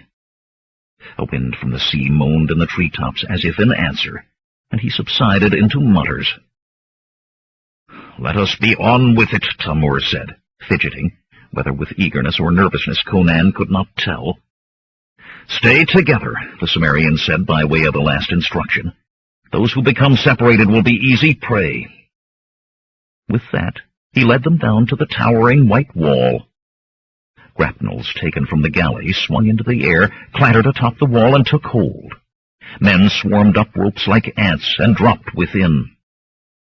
Once inside the compound, Conan barely noticed the men following him, weapons in hand, falling back on either side so that he was the point of an arrow. His own blade came into his hand. Jandar. Ignoring other buildings, Conan strode toward the largest structure of the compound, an alabaster palace of golden onion domes and columned porticos and towers of porphyry. Jandar would be there in his palace. Jandar and Yazbet, if she still lived. But first Jandar, for there could be no true safety for Yazbet until the necromancer was dead. Suddenly there was a saffron-robed man before him, staring in astonishment at the intruders. Producing a dagger, he screamed, "In the name of holy chaos, die!" A fool to waste time with shouts, Conan thought, wrenching his blade free so the man's body could fall. And in Crom's name, what god was this chaos? But the noise produced another shaven-headed man, this with a spear that he thrust at Conan, sounding the same cry. The Cimmerian grasped the shaft to guide the point clear of his body. The point of his broadsword ended the strange shout in a gurgle of blood. Then hundreds of saffron-robed men and women were rushing into the open. At first they seemed only curious. Then those nearest Conan saw the bodies and screamed. In an instant panic seized them by the throat, and they became a boiling mass, seeking only escape, yet almost overwhelming those they feared in a tide of numbers. Forgetting his own instructions to stay together, Conan began to force his way through the pack of struggling flesh toward the palace. Jandar was the only thought in his head. Jandar. "Great Lord, the compound is under attack." Jandar stirred fretfully in his communion with the power. It took a moment for him to pull his eyes from the glowing pool and focus them on Sweet Tai, standing ill at ease in the unnatural glow that filled the chamber. "What? Why are you disturbing me here, Sweet Tai? You know it is forbidden." "Yes, great lord, but the attack—" That time the word got through to Jandar. "Attack? The army?" Had disaster come on him yet again? "No, great lord. I know not who they are or how many. The entire compound is in an uproar. It is impossible to count their numbers. I slew one. He was filthy and half-naked and bore the welts of a lash." "A slave?" Jandar asked querulously. It was hard to think with his mind attuned to the communion, and that communion not fully completed. "Take the Chosen and dispose of these interlopers, whoever they are. Then restore order to the compound." "All of the Chosen, great lord?" "Yes, all of them," the necromancer replied irritably. Could the man not do as he was told? He must settle his mind, complete his absorption of the power. "Then you will delay the ceremony, great lord?" Jandar blinked, found his gaze drifting to the pool of the ultimate, and jerked it back. "Delay? Of course not. Think you I need those fools' rapturous gazes to perform the rite?" Desperately he fought to stop his head spinning, to think clearly. "Take the Chosen as I commanded you. I will myself bring the girl to the chamber of sacrifice and do what is necessary. Go!" Bowing, the black-robed Khitan sped away, glad to be gone from the presence of that which was bound in that room. Jandar shook his head and peered into the pool. Glowing mists filled the limits of the wards, an unearthly dome that seemed to draw him into its depths. Angrily he pushed that feeling aside, though he could not rid himself of it. He was tired, that was all. There was no need to complete the communion, he decided. Disturbed as he was, completion might take until dawn, and he had no time to wait. The girl must be his tonight. As it was, the power flowed along his bones, coursed in his veins. He would perform the rite now. Gathering his robes about him, he left to fetch Yosbet and Divinia to the chamber of sacrifice. 25. Warily, sword at the ready, Conan moved along one wall of a palace corridor, with no eye for rich tapestries or ancient vases of rare Khitan porcelain. Akiva stalked along the other, tulwar in hand. As a pair of wolfhounds they hunted. The Cimmerian did not know where the others were. From time to time the clash of steel and the cries of dying men sounded from outside, or echoed down the halls from other parts of the palace. Who won and who died he could not tell, and at that moment he did not care. He sought Jandar, and instinct told him he drew closer with every step. Silent as death, 3 saffron-robed men hurtled from a side corridor, scimitars slashing.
Conan caught a blade on his broadsword, sweeping it toward the wall and up.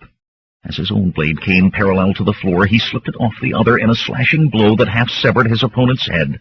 Flashing swiftly on, his sword axed into the second man's head a heartbeat before Akiba's steel buried itself in the man's ribs. Twice slain, the body fell atop that of he who had faced the Turanian at the first attack. "You work well," Akiba grunted, wiping his blade on a corpse's robe. "You should think of the army if we live to leave this—" His words trailed off as both men became aware of a new presence in the corridor. The black-robed Khitan assassin. Unhurriedly, he moved toward them with the casual confidence of a great beast that knows its kill is assured. His hands were empty of weapons, but Conan remembered well the dead in Samara's yurt, with no wound on any but looks of horror on every face, and Zorel dead from a touch. Conan firmed his grip on the worn leather hilt of his broadsword, but as he stepped forward, Akiba laid a hand on his arm. The soldier's voice was as cold as frozen iron. "He is mine. By right of blood, he is mine." Reluctantly, Conan gave way, and the Turanian moved forward alone. Of necessity, the big Cimmerian waited to watch his friend do battle. Jondar was still uppermost in his mind, but the way to him led deeper into the palace, past the murderously maneuvering pair before him. The Khitan smiled. His hand struck like a serpent, and like a mongoose, Akiba was not there. The assassin flowed from the path of the soldier's flashing steel, yet the smile was gone from his face. Like malefic dancers, the two men moved, lightning blade against fatal touch, each aware of the other's deadliness, each intent on slaying. Abruptly, the Khitan deciphered the pattern of Akiba's moves. The malevolent hand darted for the soldier's throat. Desperately, Akiba blocked the blow, and it struck instead his sword arm. Crying out, the Turanian staggered back, tulwar falling, arm dangling, clawing with his good hand for his dagger. The assassin paused to laugh before closing for the kill. "Crom!" Conan roared, and leapt. Only the Khitan's unnatural suppleness saved him from the blade that struck where he had been. Smiling again, he motioned the Cimmerian to come to him if he dared. "I promise to let you kill him," Conan said to Akiba, without taking his eyes from the black-robed man, "not the other way around." The Turanian barked a painful laugh. He clutched his dagger in one hand, but the other twitched helplessly at his side, and only the tapestry-covered wall kept him from falling. "As you've interfered," he said between clenched teeth, "then you must kill him for me, Cimmerian." "Yes," the assassin hissed, "kill me, barbarian." Without warning, Conan lunged, blade thrusting for the black-robed one's belly, but the killer seemed to glide backward, stopping just beyond the sword's point. "You must do better, barber. Chathan was wrong. You are just another man. I do not think you truly entered the blasted lands, but even if you did, you survived only by luck. I, Sweet I, will put an end to you here. Come to me and find your death." As the tall man spoke, Conan moved slowly forward, sliding his feet along the marble floor so that he was at no time unbalanced. His sword he held low before him, point flickering from side to side like the tongue of a viper, light from the burnished brass lamps on the walls glittering along the steel, and though the Khitan spoke confidently, he kept an eye on that blade. Abruptly, as the assassin finished his speech, Conan tossed his sword from right hand to left, and Sweet Eye's gaze followed involuntarily. In that instant, the Cimmerian jerked a tapestry from the wall to envelop the other man. Even as the hanging tangled about the Khitan's head and chest, Conan lunged after, steel ripping through cloth and flesh, grating on bone. Slowly, the assassin heaved aside the portion of the tapestry that covered his head. With glazing eyes, he stared in disbelief at the blade standing out from his chest, the dark blood that spread to stain his robes.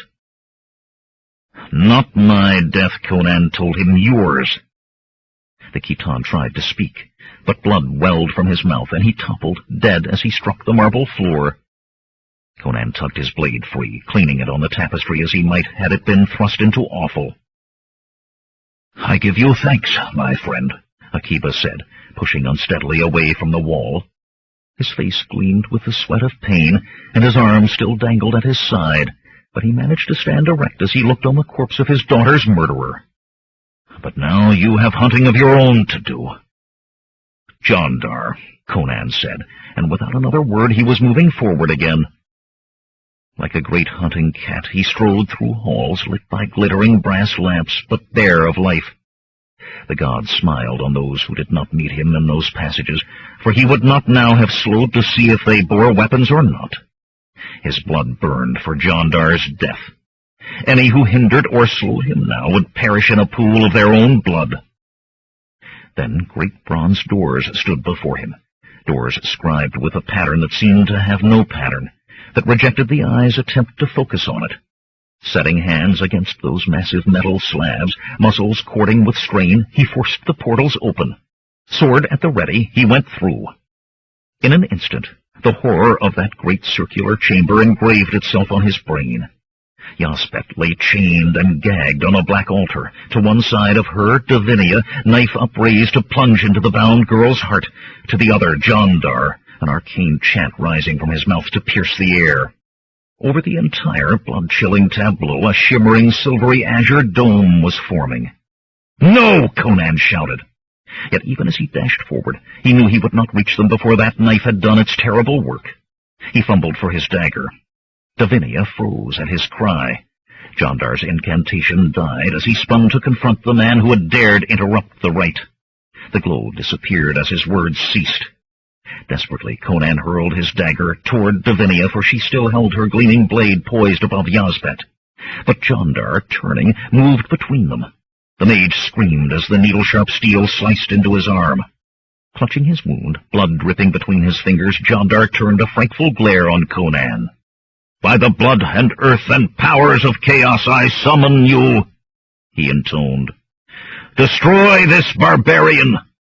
Davinia shrank back as if she would have fled had she dared. The floor trembled, and Conan skidded to a halt as chunks of marble erupted almost beneath his feet. Leather-skinned and fanged, ascending such as those he had faced before, clawed its way clear of dirt and stone. With a wild roar, the Cimmerian brought his blade down with all his might in an overhead blow, slicing through the demoniac skull to the shoulders. Yet unbleeding and undying, it struggled to reach him, and he must needs chop and chop again, hacking the monstrous thing apart. Even then its fragments twitched in unabated fury. More creatures tore through stone between him and the altar, and still more to either side of him, snarling in bloodlust. As a man might reap hay, Conan worked his sword, steel rising and falling tirelessly. Severed limbs and heads and chunks of obscene flesh littered the floor, yet there were more, always more, ripping passage from the bowels of the earth. Cut off from Yazbet and the altar, it was but a matter of time before he was overwhelmed by sheer numbers. A smile, pained yet tinged with satisfaction at the Cimmerian's coming doom, appeared on Jandar's face. "So Sweetai lied," he rasped. "I will settle with him for it. But now, barber, pause a moment in your exertions, if you can, to watch the fate of this woman as Mira. Davinia, attend the rite as I commanded you, woman." Terror twisting her face, Davinia raised the silver-bladed dagger once more. Her eyes bulged when they strayed to the deformed creatures battling Conan, but her hand was steady. Jandar began again his invocation of the power.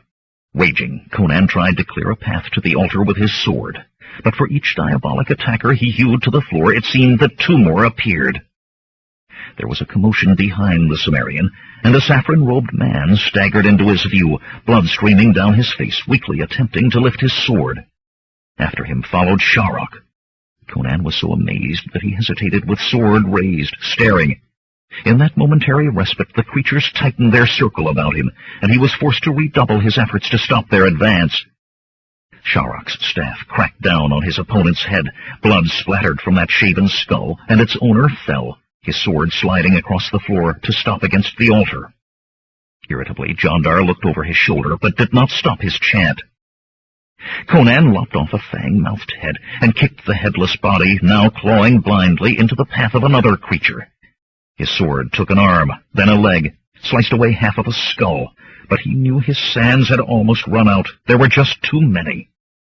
Abruptly, Sharok was capering beside him, waving his staff wildly.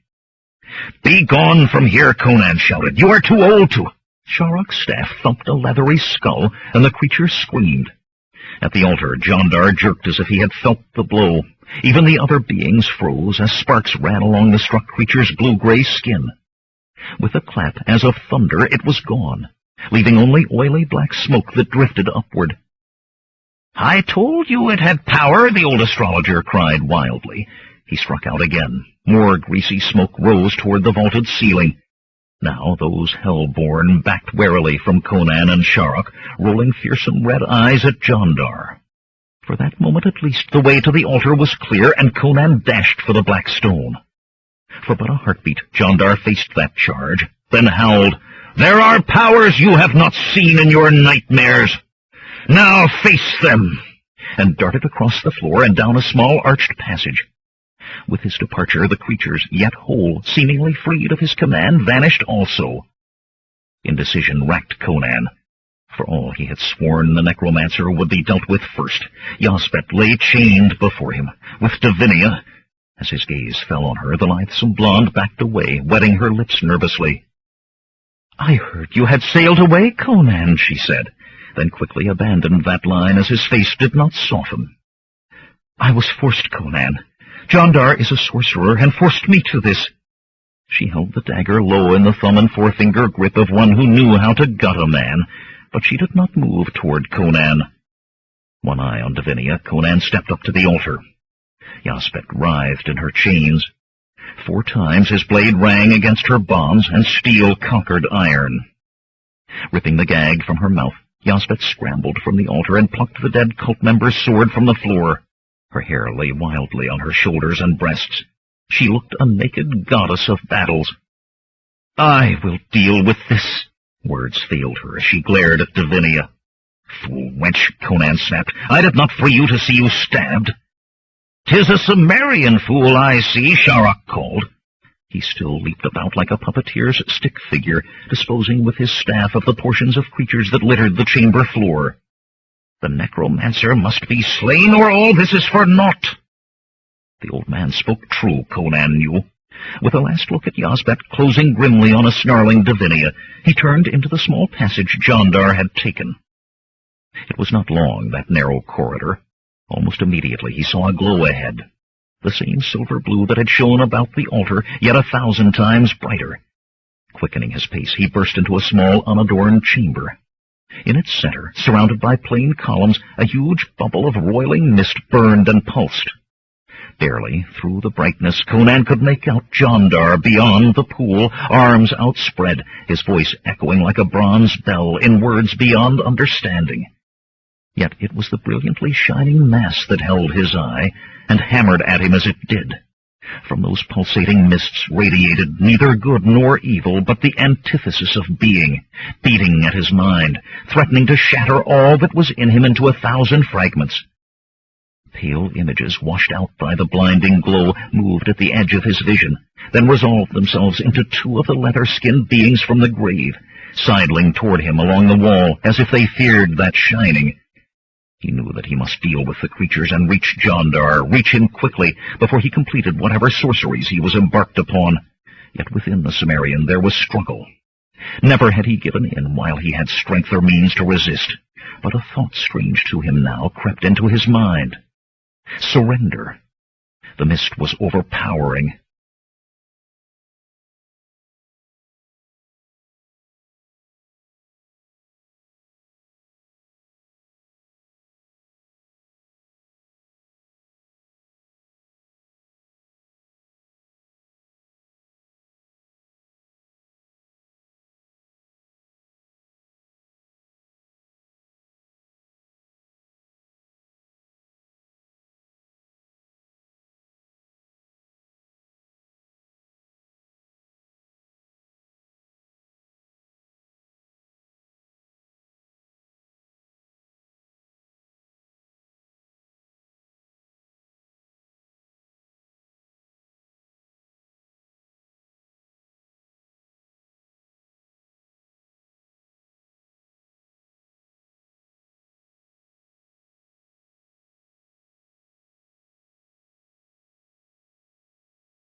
Then, as if the words were a spark, rage flared in him.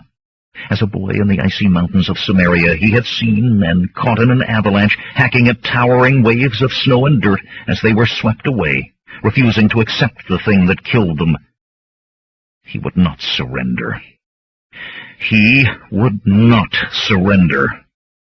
A wordless scream of primal rage burst from Conan's throat. He spun, swinging his sword like an axe. Head and trunk of the foremost creature toppled, sliced cleanly from its hips and legs. Jandar rang in the Sumerian's brain, and he was moving even as his steel broke free of that unnatural flesh. But such a creature could not be slain like a mortal. The upper portion twisted as it fell, seized Conan about the legs, and together they crashed to the stone floor. Jagged teeth slashed Conan's thigh, yet in the berserker rage that gripped him he was as much beast as that he fought. His fisted hilt smashed into the creature's skull again and again, till he pounded naught but slimy pulp. Yet those mindless arms gripped him still. And Jandar's chant continued unabated, as if he were too enmeshed in the power to even be aware of another's presence. Claws clattering on marble warned the Sumerian that the second creature drew near. Wildly, half-blinded by the ever-brightening glow, Conan struck out. His blade caught but an ankle, yet the thing stumbled, flailed for balance, and fell shrieking against the shining dome. Lightnings arced and crackled, and the creature was gone. The way to Jandar was open. Grim determination limming his icy eyes, Conan crawled. Animal fury burned in his brain. Now the sorcerer would die if he had to rip out his throat with bared teeth. Yet in a small, sane corner of his mind there was despair. Jandar's ringing incantation was rising to a crescendo. The necromancer's foul work would be done before Conan reached him. Powers of darkness would be loosed on the land. Something about the way the last beast had disappeared tugged at him. It reminded him of what? The barrier to the blasted lands. Feverishly he dug into his pouch. It had to be there, and drew out the small leather bag of powder Samara had given him. Almost did he laugh. If nightmares were loosed to walk, still this time Jandar would not escape. Undoing the rawhide strings that held the bag closed, he carefully tossed it ahead of him toward the oblivious chanting sorcerer. On the very edge of the burning dome the bag fell, open, contents spilling broadly. It had to be enough. "Your vengeance, Samara," Conan murmured, and slowly, coldly spoke the words the shamaness had taught him. As the last syllable was pronounced, a shimmer sprang into being above the powder. Jandar's words of incantation faltered. For a brief moment he stared at the shimmer. Then he screamed, "No! Not yet! Not till I am gone!" Through that shimmer, the weakened area of the wards that held the pool of the ultimate flowed something. The mind could not encompass it. The eye refused to see it. Silver flecks danced in air that was too azure. No more did it seem, yet an ever-deepening channel was etched into the marble floor as it came from the pool. It touched pillars about the circumference of the pool. Abruptly, half-pillars dangled in the air. The ceiling creaked. It washed against a wall, and stones ceased to exist. The wall and part of the ceiling above collapsed. The rubble fell into that inexorable tide of non-existence and was not. Some measure of sanity returned to Conan in the face of that horror. Part of it moved toward him now. Desperately he sliced with his broadsword at the undying arms that gripped his legs. Jandar turned to run, but as he ran, the fringes of that flowing thing touched him. Only the fringes, the outer mists, yet full-throated he screamed like a woman put to torture or a soul damned. Saffron robes melted like dew, and on his legs flesh disappeared at every touch of that mist. Bone gleamed whitely, and he fell shrieking to match the cries of all the victims he had ever laid on his black altar. With a groan, the far end of the chamber collapsed into vapor, though with less sound than Jandar's screams. Conan redoubled his efforts, hacking at the tough flesh. The last sinew was severed. The unnatural grip was gone. As the Sumerian rolled to his feet and dove for the entrance passage, the invisible silver-flecked tide washed over the spot where he had been. Ignoring his gashed thigh, Conan ran, the sounds of Jandar shrieking to the gods for mercy echoing in his ears. When the Sumerian reached the altar chamber, Sharok was peering down the passage. from a safe distance. "What was that screaming?" the astrologer asked, then added thoughtfully, "It stopped." "Jondar's dead," Conan said, looking for Yazbet. He found her, slicing the dead cult member's robes into some sort of garment, using the very dagger Davinia had intended for her heart. The blonde knelt fearfully nearby, bruised but unbloodied, gagged with the remnants of her own golden silks. A strip of the same material bound her hands, another circled her neck as a leash, with the end firmly in Yazbet's grasp. Suddenly the earth moved. The floor heaved, twisted, and sagged toward the chamber from which Conan had fled. "It's eating its way into the bowels of the earth," he muttered. Sharrock eyed him quizzically. "It? What? Nothing could—" Again the ground danced, but this time it did not stop. Lamps crashed from the ceiling, splattering patches of burning oil. Dust rose, beaten into the air by the quivering of the floor, a floor that was tilting more with every heartbeat. "No time!" Conan shouted, grabbing Yazbet's hand. "Run!" And he suited his actions to his words, drawing Yazbet behind him, and perforce Davinia, for the dark-eyed woman would not loosen her grip on the blonde's leash. With surprising swiftness, Sharrock followed. Down crumbling halls they ran, past flame-filled rooms, priceless rugs and rare tapestries the fuel. Dust filled the air, and shards of stone from collapsing ceilings. Then they were outside, into the night. But there was no safety. The rumblings of the ground filled the air as if Erlich himself walked the face of the earth, making it tremble beneath his footsteps. Great trees toppled like weeds, and tall spires fell thunderously in ruin. Here there were people, hundreds of them, fleeing in all directions, fur-capped Hyrcanians mixed with saffron-robed cult members. But safety did not always come with flight. Ahead of him, Conan saw a rift open in the earth beneath the very feet of 4 running men, 3 with shaven heads, 1 in a bulky sheepskin coat. When the Cimmerian reached the spot, the ground had closed again, sealing all 4 in a common tomb. Other fissures were opening as well, great crevasses that did not close. A tower tilted slowly, shaking with the earth, and slid whole into a great chasm that widened and lengthened even as Conan looked. At the wall there was no need to climb. Great lengths of it had fallen into rubble. Over these piled stones they scrambled. Conan would not let them slow. Memories of the blasted lands drove him on, away from the compound, into the forest surrounding, further and further, till even his great muscles quivered with effort and he half carried and half dragged Yazbet and Davinia. With shocking abruptness the land was still. Dead silence hung in the air.